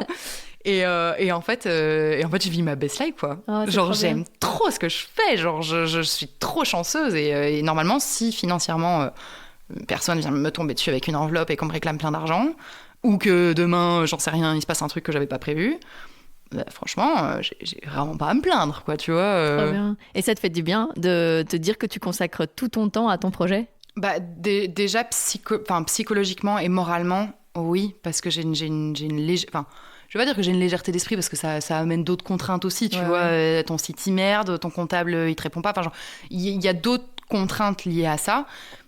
Mais disons que je mets tous mes œufs dans le même panier. Ouais. C'est-à-dire que là, c'était un peu compliqué. Tu vois, quand t'as un autre taf sur le côté, j'en sais rien, t'as un problème avec une de tes commandes et que tu sais pendant 3 jours tu vas bosser dans ton autre taf et que t'es pas forcément disponible pour régler ça avant la semaine d'après, que tu sais que potentiellement tu vas devoir faire ça ton week-end. Fait chier, tu vois. Ouais, Moi, si regarde, par exemple, on devait se voir le jour où je me suis coincé le coton-tige dans l'oreille. En vrai, j'aurais eu un autre taf, je t'aurais dit, aujourd'hui, no way, c'est pas possible. Et ça aurait retardé tout mon planning, tu vois. Alors que ici, si j'ai un problème, je peux moi-même dire, ok, tant pis, ce jour-là, tu feras des heures sup. C'est pas grave, en vrai, les heures sup, c'est mon problème, tu vois. Par exemple, moi, je suis quelqu'un qui dort tard et qui me réveille tard. Ouais. Donc c'est trop bien parce qu'en fait je dors à 2h du mat, je me réveille à 11h et avant 11h je commence pas ma journée, tu vois. Il y a des jours où je dois commencer plus tôt quand même, mais je travaille à mon rythme. Ouais. Et vu que moi je suis quand même assez efficace, je travaille vite et bien sans vouloir me la péter. Et du coup j'arrive en un laps de temps assez important à me dire ok vas-y là je donne tout, parfois je me fais des shootings, des journées de shooting de 10h, je rentre chez moi, enfin genre je sais à peine si j'ai pas un œil qui croise l'autre. Mais par contre le lendemain je suis là en mode aujourd'hui je fais rien. Alors, je fais toujours un petit peu quelque chose parce que je sais rien faire et que je suis passionnée, mais j'ai le droit de le faire. Tu vois. Genre, le jour où j'ai eu mon coton-tige coincé et qu'on s'est pas vu, il y a un monde où si j'avais eu un taf, j'aurais dû dire voilà, sorry, je sais pas venir aujourd'hui, il faudra remplacer une collègue, attends, mais je vais chercher un certif. Enfin, genre, non, tu vois. Bon, ça veut dire aussi que si demain je me casse la jambe, je n'ai pas d'argent, mais c'est quand même je pense que j'ai un profil entrepreneurial. Ça, c'est sûr et certain. Tu penses vraiment que c'est quelque chose que tu as en toi, le fait d'être une entrepreneuse et d'être indépendante et ta propre chef, quoi? Ah, mais ça, je pense que ça me vient de mon papa. Ouais. Parce que lui, c'était mort, il n'y avait jamais personne au-dessus de lui qui allait lui donner des ordres, ça, c'était pas possible. Et je pense que j'ai toujours eu cette envie de me vendre et montrer aux gens ce que j'aime. Ouais. Et je pense que j'ai une facilité aussi... parfois même un peu trop, mais j'ai une facilité à aller vers les gens, j'ai une facilité à communiquer en fait de manière générale et du coup autant l'exploiter, tu vois, surtout dans un secteur comme celui-là où je pense que j'aime pas trop qu'on me dise quoi faire, j'avoue. J'ai des idées un peu arrêtées et j'aime bien faire les trucs un peu comme moi j'aime bien. Et là tu gères absolument tout, enfin genre même derrière les réseaux, on le voit, c'est toi aussi quoi. Alors là, pour te donner un peu, parce que donc, j'ai eu toutes les casquettes pendant très longtemps. Ouais. Là, maintenant, je donne quelques casquettes aux autres, moyennant finance. Ouais. Maintenant, en fait, comment ça se passe, c'est que moi, ce que je garde toujours, et ça, je garderai probablement jusqu'à la fin des temps, c'est le fait de chiner la matière première. C'est-à-dire que chiner les tissus, ça, je pense que c'est pas quelque chose que je peux déléguer parce que c'est là que, pour moi, la création, elle commence. Je vois un tissu, je me dis... ça va être joli si j'en fais ça, tu vois. Donc ça, c'est la partie, je dirais, la plus importante de mon taf. Et c'est celle où je pense sur les réseaux sociaux, les gens voient le plus que je suis en mode comme une gamine. En mode, oh, regardez ce que j'ai trouvé, c'est trop bien, genre, je suis trop contente. Genre. C'est trop bien. Et après, par contre, je délègue du coup le modélisme, enfin le patronage. Du coup, ça, je le délègue à Lucie. Je délègue, quand je vends un patron, du coup, toutes les explications et le fait de le rendre en PDF à Margot. Et après, en production, je travaille du coup avec Reuse, qui est un atelier à Bruxelles. Je travaille avec Les Petits Riens. J'ai un autre atelier de prod sur le feu, mais je ne sais pas encore si ça va se faire, donc je ne vais pas trop en parler. Et je travaille aussi avec Ophélie, qui est une costumière qui travaille à son compte en tant qu'indépendante, qui, elle, fait les vestes. Et donc, pour le moment, je dirais que j'ai 3 personnes à qui se sous-traitent pour la production, peut-être 4. 2 autres personnes qui sont un petit peu sur tout ce qui est en amont. Et j'ai une copine qui m'aide et que je rêverais de trouver un moyen de la payé correctement par la voie légale. Parce que, en fait, c'est trop con, mais quand t'as une merde, le simple fait de pouvoir le partager. Bah oui. Enfin, genre, tu vois, l'autre jour, je me suis chiée, j'ai vendu des produits au mauvais prix. En vrai, sur le papier, c'était pas un drame et tout le monde l'a très bien pris. Mais moi, ça m'a bousillée, tu vois. J'étais en mode, oh, merde. Et en fait, il a fallu que j'en parle à quelqu'un, il a fallu que je dise, voilà, ça, c'est ma situation, je me sens comme ça, j'arrive pas à dealer avec l'info, qu'est-ce que toi, t'aurais fait à ma place? Et le simple fait d'échanger, ben, en fait, juste, ça te remet un petit peu toutes les pendules et t'es en mode, ok, en vrai, il n'y a rien de grave. Je sais pas pourquoi je me suis mis dans cet état-là. Et donc, je pense qu'à terme, et puis j'aime bien travailler en équipe aussi. Ouais. Je pense que je suis bonne formatrice aussi, que je suis très coulante aussi. Enfin, demain, t'as une merde, une nana qui me dit, voilà, ta prod va être en retard parce que je suis tombée malade, je vais jamais l'emmerder. Enfin, genre, t'es tombée malade, c'est la vie, c'est ok, c'est pas grave. Moi, je vais me réorganiser, on va trouver un deal. Enfin, genre... C'est comme ça que j'aime travailler. Et du coup, en fait, oui, idéalement, si je pouvais avoir une petite équipe, je serais aux anges. Parce que c'est vrai que, bon, voilà, c'est con, mais faire des colis, c'est bon, j'ai fait, tu vois. Maintenant, je connais, genre, il n'y a plus aucun fun, tu vois. J'ai plus envie. Il y a plein de petites tâches, genre, steamer des vêtements à la chaîne, j'ai plus envie, tu vois. Genre, il y a plein de trucs où je suis là, ça, si je pouvais skipper, genre... Et donc, je sous-traite petit à petit, en fonction de la faisabilité, les choses où j'estime que moi j'apporte aucune plus-value et qu'au mieux je le fais plus mal que quelqu'un qui a de meilleures capacités, quoi. Ouais. Et ça te rend fier justement de pouvoir sous-traiter et finalement permettre à d'autres créateurs et créatrices de vivre un peu plus de leur projet aussi, quoi, tu vois? Franchement, ouais. Alors parfois j'aimerais les payer plus parce que parce qu'on est dans la même situation, elle et moi, en fait, pour la simple et bonne raison. Mais par contre, tu vois, là, j'ai eu une bourse de 10 000 € de la Fédération Wallonie-Bruxelles pour développer des nouveaux produits. Lucie, pour la première fois, je l'ai payé 25 balles de l'heure, tu vois. Et j'étais trop fière. J'étais là, mais en fait, meuf, prends ta thune, genre, c'est largement mérité. Et vu que ça sortait pas de ma poche, j'étais en mode, mais vas-y, genre, travaille pour quelque chose, tu vois. Genre, alors qu'en vrai, avant, c'était un peu en mode, meuf, on a vendu la blouse, alors il reste 20 €, on va diviser en deux, super, les tailles passent par là. Enfin, c'était ridicule, tu vois. Mais on le faisait parce que nous, on kiffait et que voilà, c'est un moment, il faut commencer quelque part, tu vois. C'est une étape. Mais par contre, effectivement, je suis super fière surtout de faire vivre des gens ici. Souvent, j'ai des gens qui me disent « Coucou, j'habite en France, si tu veux, je peux produire pour toi. » Je suis là en mode « Ouais, je comprends, c'est cool, t'as l'air super sympa. » Mais en fait, sur le papier, moi, j'ai mon petit vélo. J'ai envie de voir la personne qui va produire en vrai. Comme ça, déjà, s'il y a un problème, je lui dis en face « Il y a un problème, c'est pas bien fait, tu vois. » Mais aussi que je sais que, qu'en fait, je fais vivre des gens localement, tu vois. Pour moi, ça n'a pas... Pour moi, ça n'a pas vraiment de sens de délocaliser pour faire des économies, ce qui est souvent la raison pour laquelle les gens le font. Et parce qu'en fait, juste aussi socialement, c'est hyper intéressant. Tu vois, moi, par exemple, il y avait un gars qui était en formation chez Cyclope, un gars, en fait, il s'appelle Frédéric, qui était en formation chez Cyclope, donc c'est un atelier de réinsertion sociale, qui a produit, du coup, une partie de mes produits quand il était en formation. Et je soupçonne et j'imagine que vu que moi, ma production a augmenté chez Reuse et que ma demande est devenue de plus importante, on parlait de 3 pièces avant, maintenant on parle d'une 70aine de pièces, tu vois, donc ça augmente, tu vois. Et du coup, maintenant, ce gars, il engage à plein temps chez Reuse, tu vois. C'est trop bien. Et je sais que j'ai une part là-dedans parce qu'en fait, derrière, les gens, ils m'achètent plus, je produis plus. Et donc, par défaut, Frédéric, aujourd'hui, il est payé à plein temps parce qu'en fait, il fait des chemises en kilomètres, quoi, tu vois. Donc, non, franchement, c'est hyper valorisant. Après, ça veut dire aussi que si demain j'ai un problème avec mon projet, potentiellement, je mets en péril le job de certaines personnes. Mais voilà, ça c'est comme dans tout. Enfin, à un moment, on peut pas prendre tout sur ses épaules. Et si tu penses à ça tout le temps, tu deviens folle, quoi. Ça ne sert à rien. Et de toute façon, si je mets ces gens-là dans la merde, ça veut dire qu'en premier, je suis dans la merde aussi. Et donc, je vais devoir dealer peut-être par d'autres trucs plus importants, tu vois. Mais par contre, oui, si je pouvais sous-traiter davantage... Et dans mes rêves, sous-traiter bien avec des prix qui en valent la peine. Parce que là, voilà, il y a des gens, je sais que Ophélie, Margot et Lucie, si j'ai besoin d'un petit truc, elles vont faire un petit prix parce que voilà, elles savent bien que elles, ça leur fait une petite rentrée d'argent, c'est toujours mieux que rien. Et moi, je suis un peu là en mode, les meufs, je sais pas mettre plus en fait, tu vois. Genre, si je veux me payer à la fin du mois, je sais pas faire, tu vois.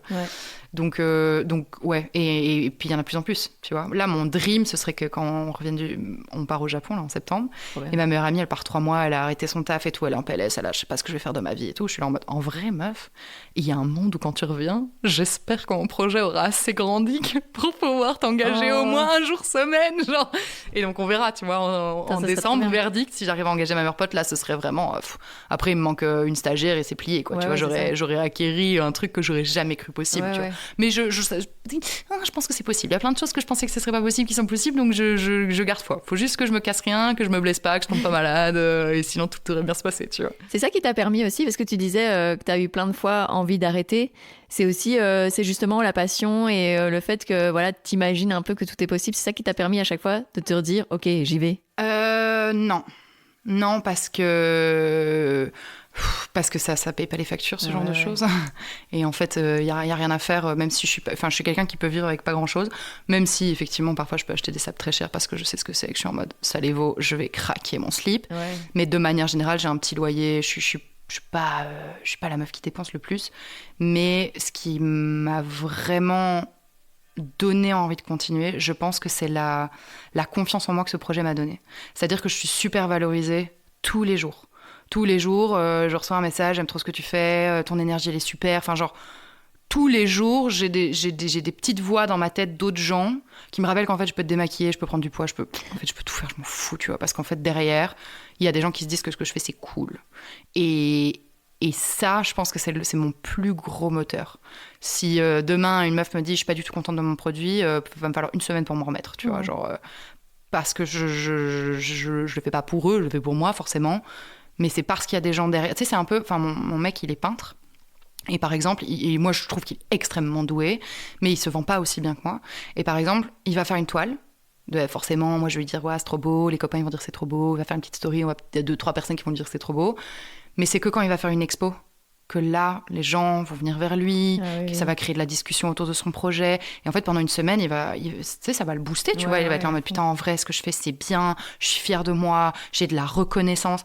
Mais en fait, le truc, c'est que s'il fait pas une expo pendant longtemps et qu'il peint de son côté et qu'il y a rien, mais en fait, il remet son taf en question. Il est là, mais en fait, je suis un artiste déchu, personne aime ce que je fais. Et je pense que c'est ça que je vis à une autre échelle.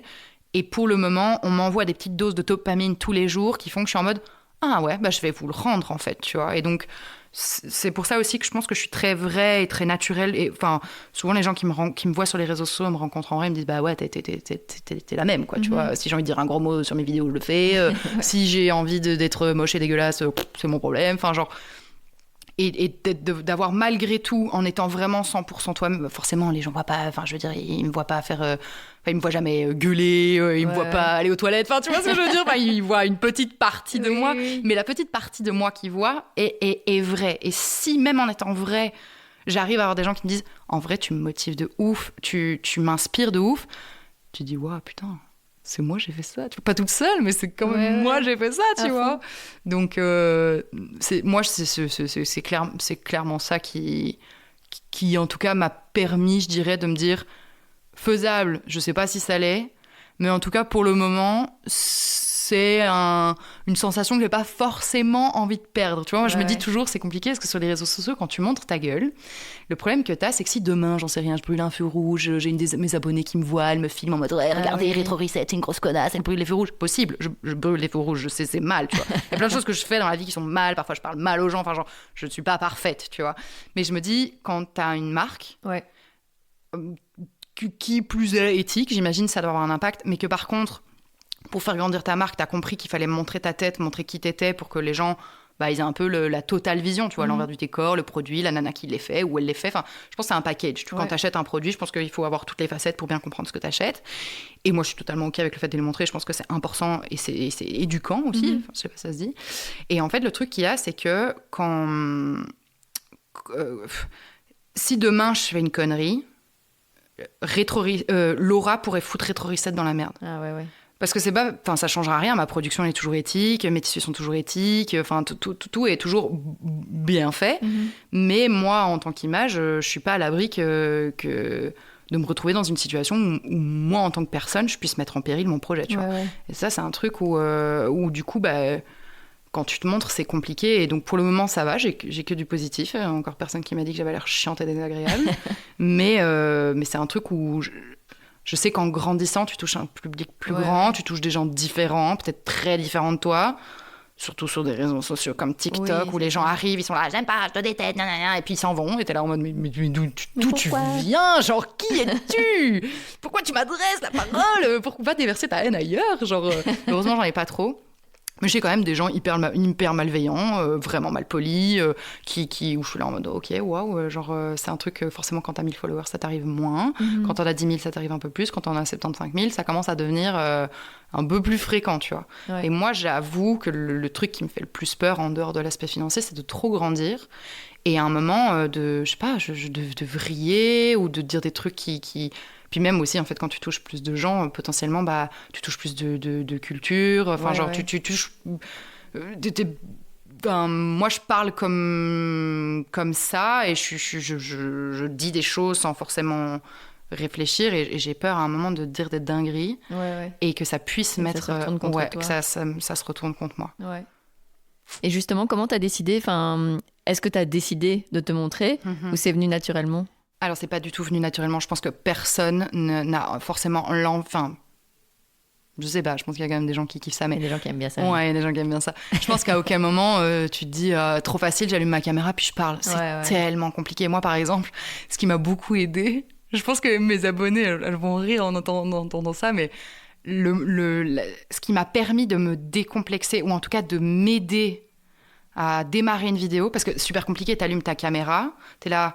Alors bonjour, aujourd'hui je voudrais vous parler de ça. Enfin, genre, c'est un peu cringe, tu vois. Genre, du coup, moi, ça a été le bonjour. Hein. Oui, c'est et en fait, bien. c'est juste c'est comme, pour moi, c'est vraiment un moyen de me dire, ok, on rentre dans un jeu, on rentre dans un rôle, et puis là, genre, t'es Laura qui débarque dans ma vidéo, et en fait, moi, c'est vraiment un moyen de faire, ok, on n'est pas là pour être trop sérieux non plus, ça va aller. Et moi, ça me permet, en fait, juste de démarrer une vidéo, parce que incapable d'arriver d'être, enfin. C'est super compliqué. En vrai, c'est un exercice qui est super compliqué.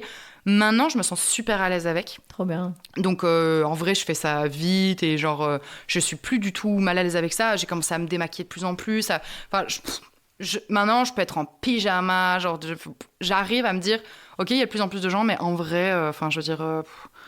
c'est ok, on est des humains. Oui, il faut pas que tu changes ta façon d'être. Tu vois, je mets jamais de filtre. Genre, j'essaie de vraiment en mode... Moi, je sais qu'en termes de contenu... des influenceuses hyper là, ça me fait chier. Donc, j'ai plaisir à avoir une nana qui kiffe ce qu'elle fait et qui en plus est vraie, quoi. Je demande pas grand et puis comme ça, t'attires aussi les gens qui sont comme toi, tu vois. C'est ça. Les meufs. C'est vrai qui que j'avoue, j'ai des gens. Enfin, j'ai vraiment des gens ultra bienveillants, quoi, tu vois.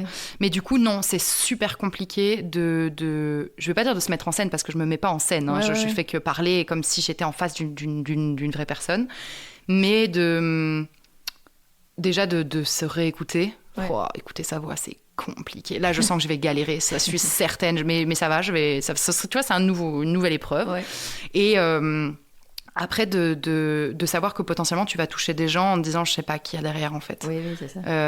Et ça, parfois, je pense que je fais un peu l'autruche et je suis en mode, voilà, c'est droppé, c'est pas grave, genre... Et je sais que parfois, je dis des trucs où je me dis, putain, j'avais pas dû dire ça, merde. Ou tiens, en fait, ça, c'est une fausse information là, que j'ai donnée, en fait, c'est pas vrai, ou... Enfin... C'est un vrai exercice, mais je pense que si tu le fais fréquemment, et je pense que malheureusement, si tu veux gagner en visibilité sur les réseaux sociaux, je suis désolée pour tous ceux qui veulent pas le faire, mais c'est ce qui, moi, m'a permis de gagner en visibilité. Vraiment. Enfin, il n'y a pas de surprise. Et puis c'est chouette aussi de voir que t'achètes une pièce, mais tu sais qui est derrière, quoi. Enfin, moi, je trouve ça hyper chouette de voir qui l'a créé. Moi, je trouve ça super cool, et c'est vrai que souvent, quand je vais chercher une marque, j'ai comme besoin de voir la gueule de la personne qui le fait, tu vois, genre déjà pour voir un peu, enfin moi c'est intéressant parce que pendant des années je m'habillais pas du tout colorée, je m'habillais en noir, en gris, en bordeaux, enfin genre trop chiant. Et en fait aujourd'hui je vois bien que même s'il y a des pièces que je ne porterai pas parce que soit elles sont trop bariolées ou on sent quand même un peu la vibe, on voit qu'il y a pas mensonge sur la marchandise, tu vois. Et moi je sais que souvent, les créatrices que je suis, il y a des produits, par exemple, je vais pas forcément les acheter, je vais pas forcément les porter. Et je sais que j'ai des gens dans ma communauté dont c'est le cas aussi. Mais par contre, c'est trop cool quand même de voir l'univers de cette personne, de se dire, ah tiens, aujourd'hui, elle a eu une galère. Oh tiens, ce tissu-là, qu'est-ce qu'elle va en faire? C'est clair. Et de la voir avec sa vraie intention, sa vraie émotion, sa voix.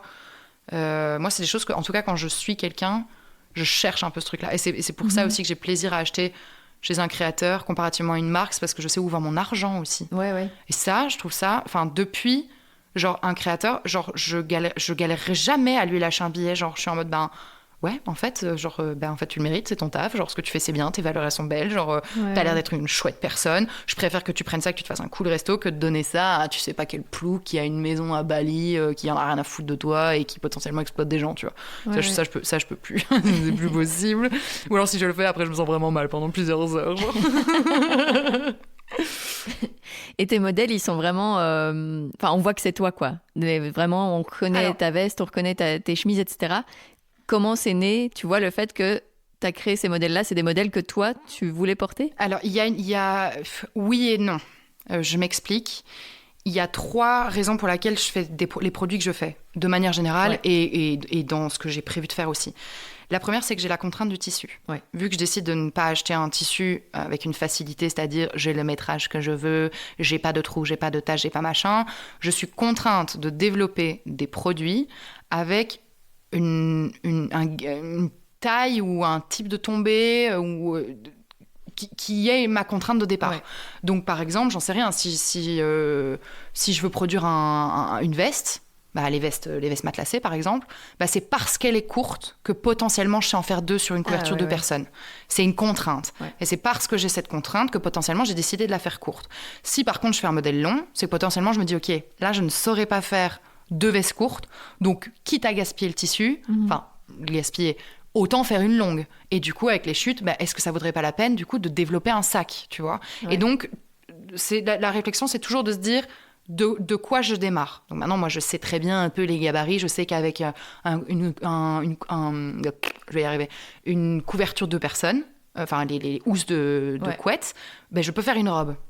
Mais je pourrais pas... Enfin, il y a des produits que par exemple, les pantalons à pince, moi, plus il y a du volume, mieux je me sens.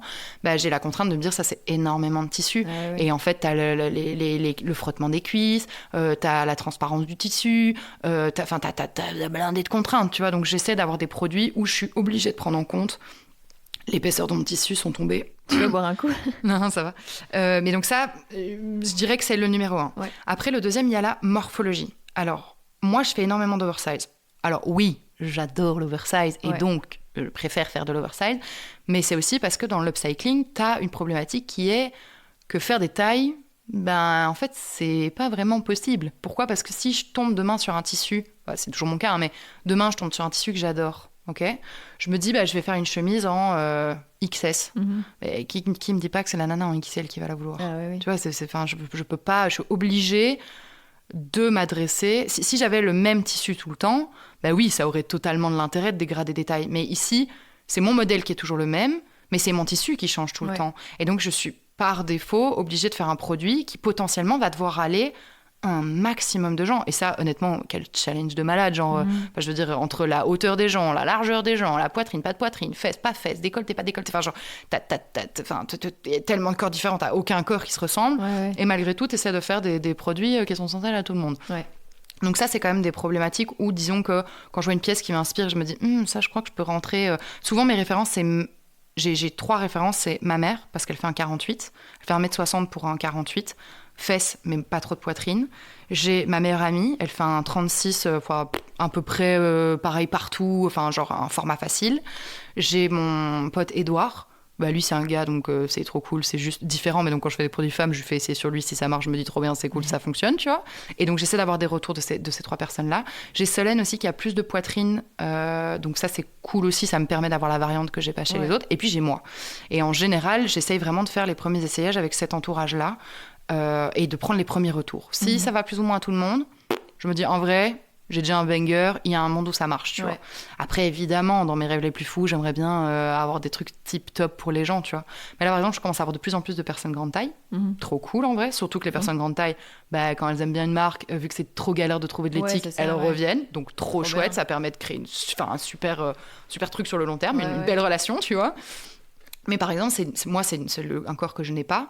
Et du coup, là, justement, l'idée, ça va être de se dire, OK, comment tu fais de l'upcycling pour les grandes tailles, Ouais. c'est plus de tissu pour un produit pourtant où tu as déjà calculé ton prix sur base de la quantité de tissu que tu avais prévu. C'est des morphologies que je ne connais pas, donc ça se trouve, elles vont me dire, bah écoute, moi, en fait, avec ma morphologie, si l'emmanchure est aussi large, peut-être que je vais avoir des frottements à tel endroit, ça va être désagréable. Oui. Enfin, il y a plein de petites choses où là, l'idée à terme, et pour ça, il faut des fonds, donc ça, je vais réfléchir comment je vais... Ouais. Soit je vais demander à ma communauté, soit je vais essayer de retenter une bourse, je ne sais pas encore, à chaque fois, c'est un challenge.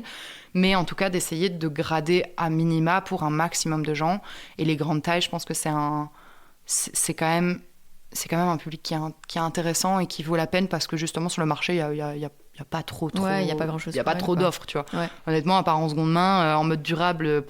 c'est souvent archi classique et en plus quand c'est classique tu t'arrêtes à certaines tailles et je comprends leur logique, hein. J'ai bossé dans un magasin donc je sais pourquoi ils vont pas plus haut, mais par contre en upcycling je comprends totalement que les petits créateurs ne le fassent pas, ce serait se tirer une balle dans le pied. Mais par contre peut-être que si moi avec la visibilité que je commence à avoir, si ça commence à grandir, je me dis que ça pourrait être cool de mettre ma pierre à l'édifice pour ces nanas-là, tu vois. Surtout pour celles qui kiffent s'habiller hyper coloré et tout, genre tant mieux, enfin genre à fond. trop stylé, tu vois, genre vu que les autres ils ont plein de choix, je vais continuer à faire pour eux, mais si je peux atteindre une nouvelle clientèle, je suis trop chaude, tu vois. Et alors la dernière, c'est le prix. Ouais. Parce qu'en fait, plus t'as de tissu, plus le modèle est compliqué, plus en fait ça va te coûter cher en production. Ouais. Et en fait la production, malheureusement, il y a des trucs où parfois je suis en mode... Ok, là, on pense qu'il faudrait faire une surpiqûre. Je suis en mode, ouais, d'accord, mais est-ce que c'est vraiment, vraiment obligatoire ? Parce que du coup, si tu me demandes 3 € de plus, je vais demander 3 € de plus à mon client. Et en fait, ça peut aller vite, ces trucs-là, tu vois. Et comme je te dis, quand on calcule un prix, on pense jamais à tous les frais qui vont arriver après. Donc, en général, on fait une fourchette et on est là, merde, j'ai déconné. Mais du coup, ouais, non, il y a ces problématiques-là. En gros, faire du pas trop cher, avec un tissu qui demande pas trop de tissu, mais qui en même temps va à plein de gens. Genre, autant te dire que ça définit quand même vite un certain type de produit, quoi, tu vois. Forcément, entre te dire, je vais faire un pantalon avec un élastique ou je vais faire un pantalon avec une taille précise, un bouton et une tirette, potentiellement, y a un monde où le bouton et la tirette, je vois pas comment je vais pouvoir toucher toutes les morphologies que j'ai en sachant que j'ai un tissu qui est unique, quoi. Donc un savant mélange entre ce que je kiffe et la réalité des problématiques que je rencontre dans l'upcycling, quoi, tu vois. Et tu parlais de ta maman et justement, tu vends aussi ses créations sur ton e-shop. T'es heureuse de pouvoir justement visibiliser ta maman aussi, quoi. De ouf, parce qu'il faut savoir que ma maman et moi, on n'a pas eu on s'entendait pas très bien avant. Genre, on était assez différentes. Moi, je m'étais toujours dit, ouais, plus tard, je garderai pas de contact avec elle. Enfin, genre, tu sais, vraiment, j'étais en mode vieille adolescente trop chiante. En fait, ma maman était pas méga épanouie parce que mon père était assez spécial. Et en fait, je pense que quand elle a divorcé, elle a commencé à danser. Tu sais, elle a commencé à faire vraiment une vraie ado, quoi, tu vois. Et donc là, j'ai redécouvert ma mère. Je me dis, putain, en fait, elle est vraiment cool, tu vois. Genre, elle n'avait pas compris le potentiel, tu vois. Et en fait, quand j'étais gamine, elle faisait nos pulls. D'ailleurs, j'espère qu'on va pouvoir faire une vente de nos pulls d'enfance. Parce qu'elle m'a dit, oui, je pense qu'il faudrait que je les vende. Il y en a trop, vous pourrez prendre ce que vous voulez, mais les autres, je vais pas les garder. C'est cool. Donc, j'ai trop hâte de déballer les caisses pour voir nos pulls d'enfants. Et en fait, elle a toujours tricoté. Ouais. Et fait du crochet. Et je me souviens plus trop. Si, je pense que on a commencé quand j'étais chez Wonderloop. En fait, elle a voulu faire un pull justement en upcycling avec plein de petits bouts. On a testé le modèle, moi je lui ai donné des retours et en fait j'étais en mode en vrai, si tu veux les créer un truc qui moi me plaît, qui moi me convient en termes de forme, et s'il me convient, je pourrais déjà te faire les photos parce que si c'est porté sur moi c'est cool, et 2, je pourrais potentiellement mieux en parler, quoi, tu vois. Ouais, à fond. Et en fait, on a commencé à faire une série de tests, mais genre plein de tests. Du coup, ma meilleure amie, t'aimes bien ce modèle-là ? Oui, vas-y, je le garde et tout. Et puis très vite, je lui ai dit, mais en vrai, mets-toi à la Smart et fais des petits pulls de temps en temps. Après, elle a un job à plein temps. Ouais. Mais par contre, du coup, aujourd'hui, c'est cool parce que, tu sais, souvent, elle me dit, ouais, j'ai acheté une pelote bleue. Et puis moi, je suis là, putain, moi, j'ai une couverture bleue. Vas-y, on fait un truc ensemble et tout. Bien. Sauf qu'en général, il se passe qu'entre le moment où je l'ai vendue et le moment où elle est terminée, c'est quasiment jamais possible. Mais du coup, c'est un peu un win-win, tu vois. C'est un peu, je lui fais les photos, en échange, si j'ai besoin d'un truc, elle va mettre l'essence pour me déposer quelque part. Enfin, genre, on trouve un espèce de... Et puis, en fait, ça nous rapproche aussi. Tu vois, on a des vraies occasions de se voir. Pendant des années, on a fait des marchés ensemble. Tu sais, on était là à 5h du mat à décharger en mode, ouais, prends pas ce sac-là, ouais, toi, toujours... Mais en même temps, ça crée des liens, quoi, tu vois. Et du coup, je pense qu'elle, aujourd'hui, c'est trop mignon parce que l'autre jour, j'ai fait une vidéo, une vidéo chez elle. Et elle m'a dit, ouais, ma poulette, grâce à toi, j'ai gagné 500 abonnés. Oh, j'étais là en mode, il est trop mignon. Oh, c'est trop chouette. J'étais trop fière. J'étais en mode, ouais, j'ai donné 500 abonnés à ma mère et tout. Tu vois, j'étais là, trop cool. C'est trop bien. Donc ouais, je suis trop... Mais après, tous les gens à qui je peux donner de la visibilité, qui je trouve qu'ils le méritent, ouais. bon, sans passer ma vie à parler des autres gens, mais les gens qui me sont proches, si je peux le faire par la porte ou par la fenêtre, je le ferai parce que je suis trop contente, quoi, tu vois. Ouais, c'est trop chouette. Ouais, j'adore. Et récemment, t'as fait ta première vente privée aussi, Oui, ici. c'était trop bien. Ouais, t'étais super excitée en fait de recevoir les gens. Ouais. C'est stressée, excitée. J'ai essayé de pas trop me mettre la pression. Tu sais, je me suis dit, j'achète 3 bouteilles de jus, peut-être il y aura pas assez, peut-être il y aura trop. On sait pas, des petits crack à notes, je sais pas. Enfin, tu sais, j'étais un peu en mode. Je me suis toujours dit, un jour, je ferai un truc genre vente Tupperware. Ouais. Pourquoi ? Parce qu'en fait, ce qui est intéressant, c'est que moi, à la base, ici, on est au Grand Hospice, c'est un bail précaire. Et quand j'ai emménagé dans ce lieu, j'étais à l'étage. Et en fait, ça complexifiait le fait que les gens doivent venir jusque chez moi. Ils devaient prendre rendez-vous, fallait un code. Enfin, c'était, franchement, limite, t'arrivais, t'étais presque obligé de dépenser pour dire que t'avais pas perdu ton temps. Quoi, tu vois. Évidemment, je le poussais jamais à la consommation et les gens repartaient de toute façon quand même toujours avec quelque chose. Mais c'était complexe. Et je me suis dit, quand ma coloc ici m'a dit, viens, les charges de chauffage ont augmenté, on partage le local. La première chose que je me suis dit, c'est trop bien, ça veut dire que je vais pouvoir devenir une boutique. Ouais. Je vais pouvoir ouvrir la porte et devenir un magasin, tu vois, en sachant que je pouvais venir une fois par semaine vu que j'avais un autre taf. Mais sur le papier, ça voulait dire que je pouvais avoir un magasin une fois par semaine. Trop cool.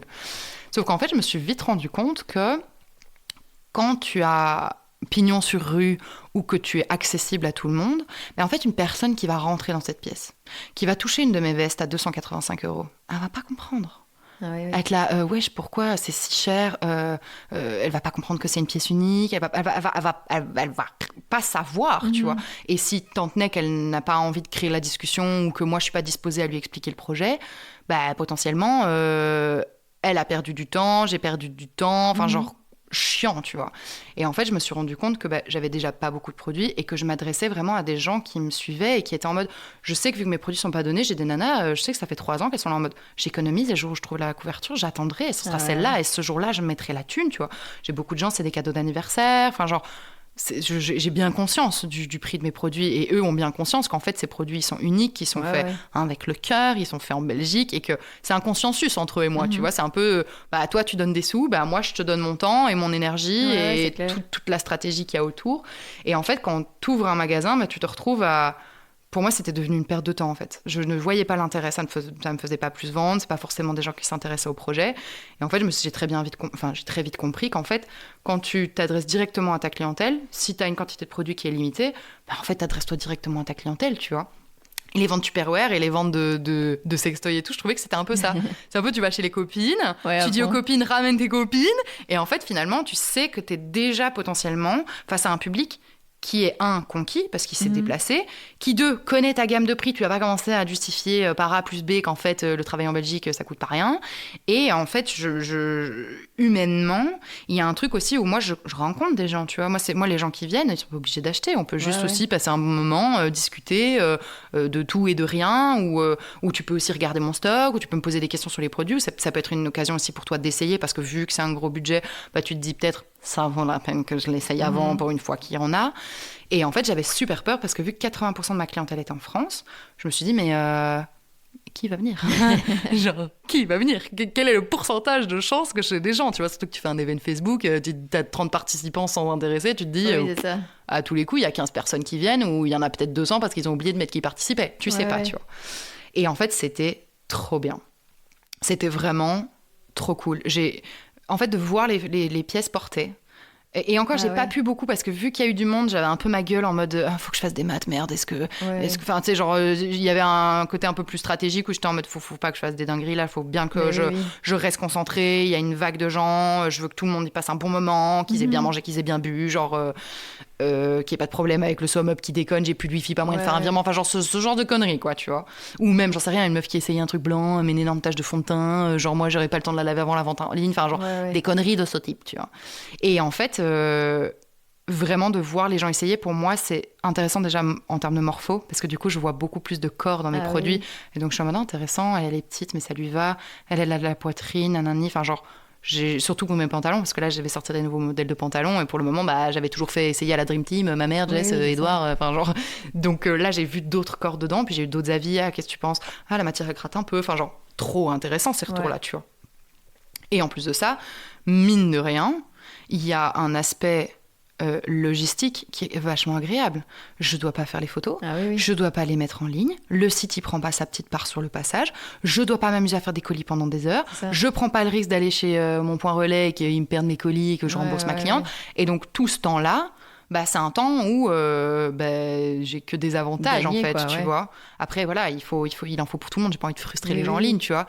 Mais il y a rien à faire, c'était un premier test et très honnêtement, je suis ressortie de là, mais genre gonflée à bloc, tu vois. J'étais en mode, je suis rentrée, j'ai commandé mon indien, je mangeais devant ma téloche, j'étais là en putain, trop bien ma vie, tu vois. Parce qu'en plus, du coup, t'avais pas les commentaires en virtuel, quoi. C'est les gens qui te disaient ça directement. Ouais. Les gens étaient là, j'aime trop ce que tu fais. Ou il y a des gens qui débarquaient aussi, c'était la première fois. Ou genre... et puis des gens aussi qui restent des heures. Tu vois, qui essaient plein de pièces, elles sont là avec leurs copines, et toi, tu préfères laquelle et tout. Et moi, j'aime trop ça, tu vois. Je suis là en mode, en vrai, s'il y avait moins de monde, j'aurais trop arrivé de ah ouais, ça te va bien. Mais... Ou alors, tu sais, quand on me demande mon avis aussi, moi, j'ai des avis hyper tranchés, donc si tu me dis tu préfères quelle blouse des deux, je suis là, celle-là. En fait, celle-là, je le vois au niveau de ton teint, au niveau de tes yeux, je vois un peu comment t'es arrivée, la manière dont t'es habillée. Je pense que ça va être trop excentrique, tu vas galérer dans ta garde-robe, alors que celui-ci, c'est déjà un peu excentrique, mais tu vas pouvoir plus facilement le porter, tu vois. Ouais, c'est ça. Donc, dans l'ensemble, le côté échange, il n'y a rien à faire, ça vaut de l'or, tu vois. Même si c'est le fait que j'ai vendu en ligne qui m'a permis d'en arriver où je suis. Je sais, cette clientèle-là, je peux absolument pas lui dire désolé, mais à partir de maintenant, je vends que en magasin. Enfin non, c'est clair. Je dois être correcte avec... Enfin, correcte, je dois rien à personne, mais je veux satisfaire tout le monde, même si c'est pas possible. Et ça, il faut que je lâche du lest. On peut pas plaire à tout le monde, on peut pas avoir des produits pour tout le monde, c'est pas grave. Mais... je pense que j'en referai parce que ça me prend moins de temps, c'est plus valorisant, je prends plus de plaisir. Et en fait, juste, c'est trop bien, quoi. Et puis en plus, je paye rien pour une fois.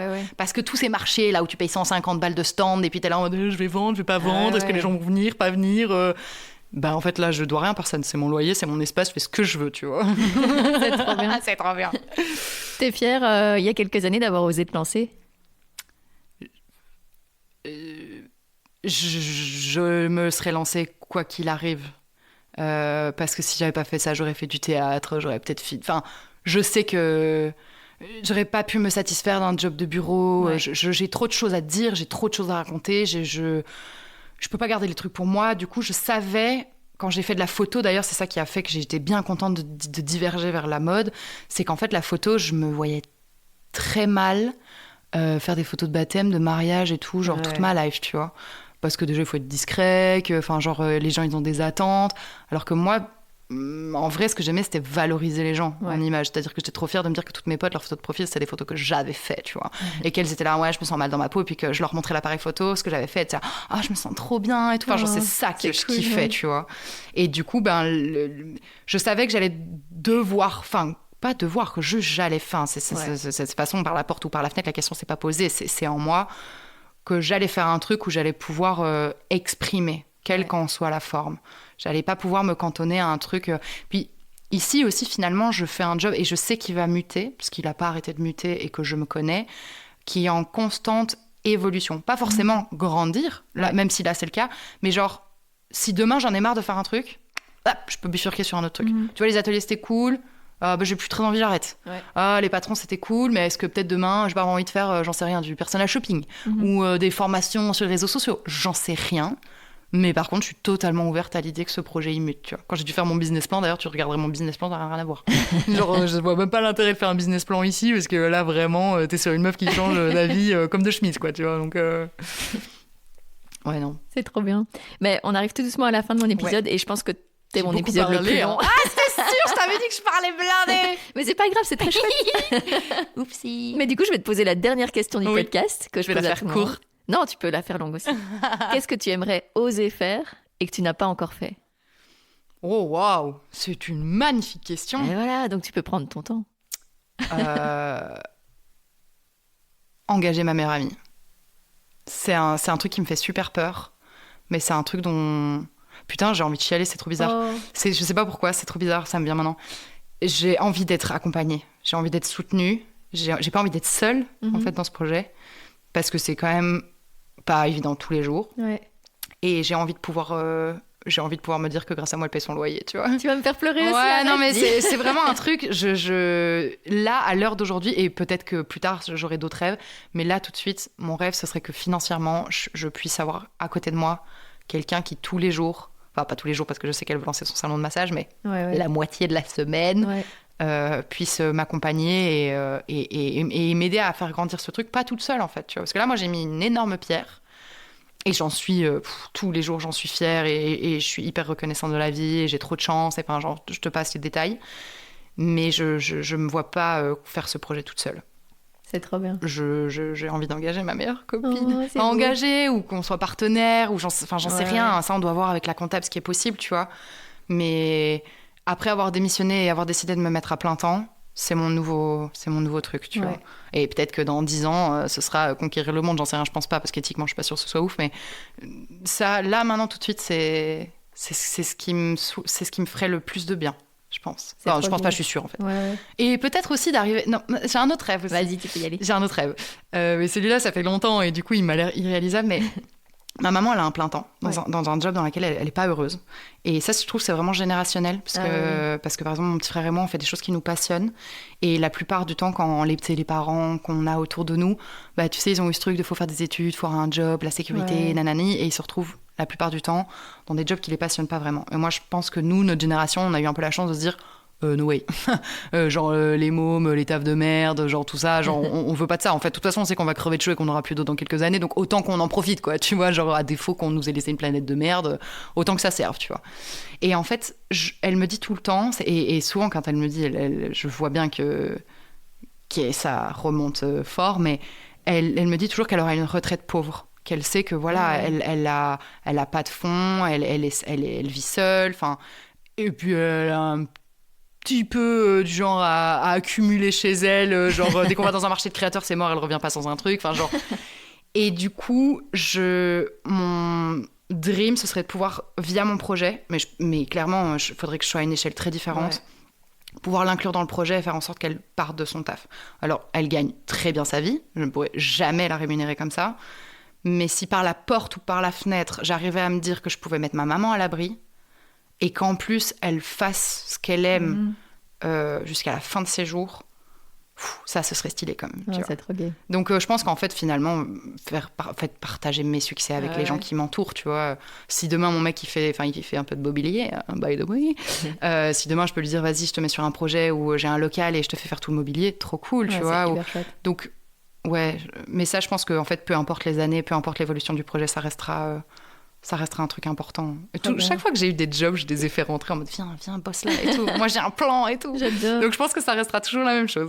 C'est trop bien. Mais ta première réponse m'émeut trop parce qu'en fait, je viens de m'associer avec une amie que je considère comme ma famille alors qu'on se connaît depuis 2 ans et demi. Mais en fait, être avec quelqu'un, c'est trop bien, quoi. Ouais, et mais quand t'es avec quelqu'un avec qui ça match aussi. Ouais, nous, on sait qu'on bosse bien ensemble, voilà. mais je pense que la vraie difficulté, c'est pas tant de te dire est-ce que ça va fonctionner entre nous. Si tu le fais, c'est que potentiellement tu sais qu'il y aura des hauts, des bas, mais qu'il y a un monde où carrément ça marche. Moi, c'est plus ce côté financier de me dire je m'engage auprès d'elle. Je lui dis de croire en moi, même si elle sait que voilà, si ça se casse la gueule, c'est pas ma faute et qu'elle sera la première à me soutenir, mais je veux à aucun moment que si tu sois en péril, ce soit à cause d'une décision que j'ai prise. Et ça, je trouve que c'est quelque chose qui est difficile à porter. Et c'est pour ça que je passe pas le cap. C'est pour ça que j'ai décidé de pas me mettre à plein temps avant des années. C'était parce que j'étais là, non, en fait, je veux pas prendre des risques inconsidérés, tu vois. Et vu qu'en plus, c'est une personne que j'aime énormément, bah, si demain, se retrouve sans taf, enfin, moi aussi, hein, certes, si elle a pas de taf, j'ai pas de taf, mais c'est pas genre... quoi. Ouais, c'est pas genre quelqu'un que je connais pas ou j'aurais de la peine aussi, mais là, si je m'engage, je veux être sûre que je peux m'engager. Et là, on en parle tout le temps, et à chaque fois, je suis là, mais t'inquiète, ça va le faire. Et puis après, je suis en vrai, ferme ta gueule, genre, t'en sais rien, tu vois, t'as pas encore parlé à la comptable et tout, genre, on sait pas, tu vois, et on sait pas, donc... Mais je te souhaite que ça marche et qu'avec ta collègue aussi, vous puissiez vous rémunérer. Je pense s'il y avait pas la notion d'argent, je pense que tout serait plus simple quand même. Mais bon, malheureusement... c'est le monde dans lequel on vit. Voilà. Merci beaucoup, Laura. Avec plaisir.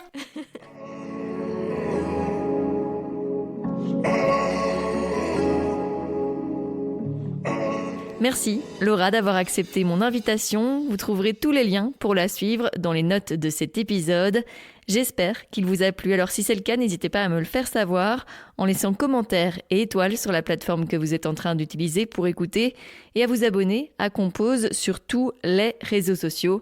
Et puis, si vous voulez m'aider à développer ce projet, n'hésitez pas à le soutenir financièrement via Patreon.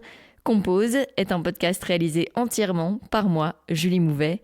Le générique a été produit par le talentueux Nucci. On se retrouve dans 2 semaines pour le nouvel épisode.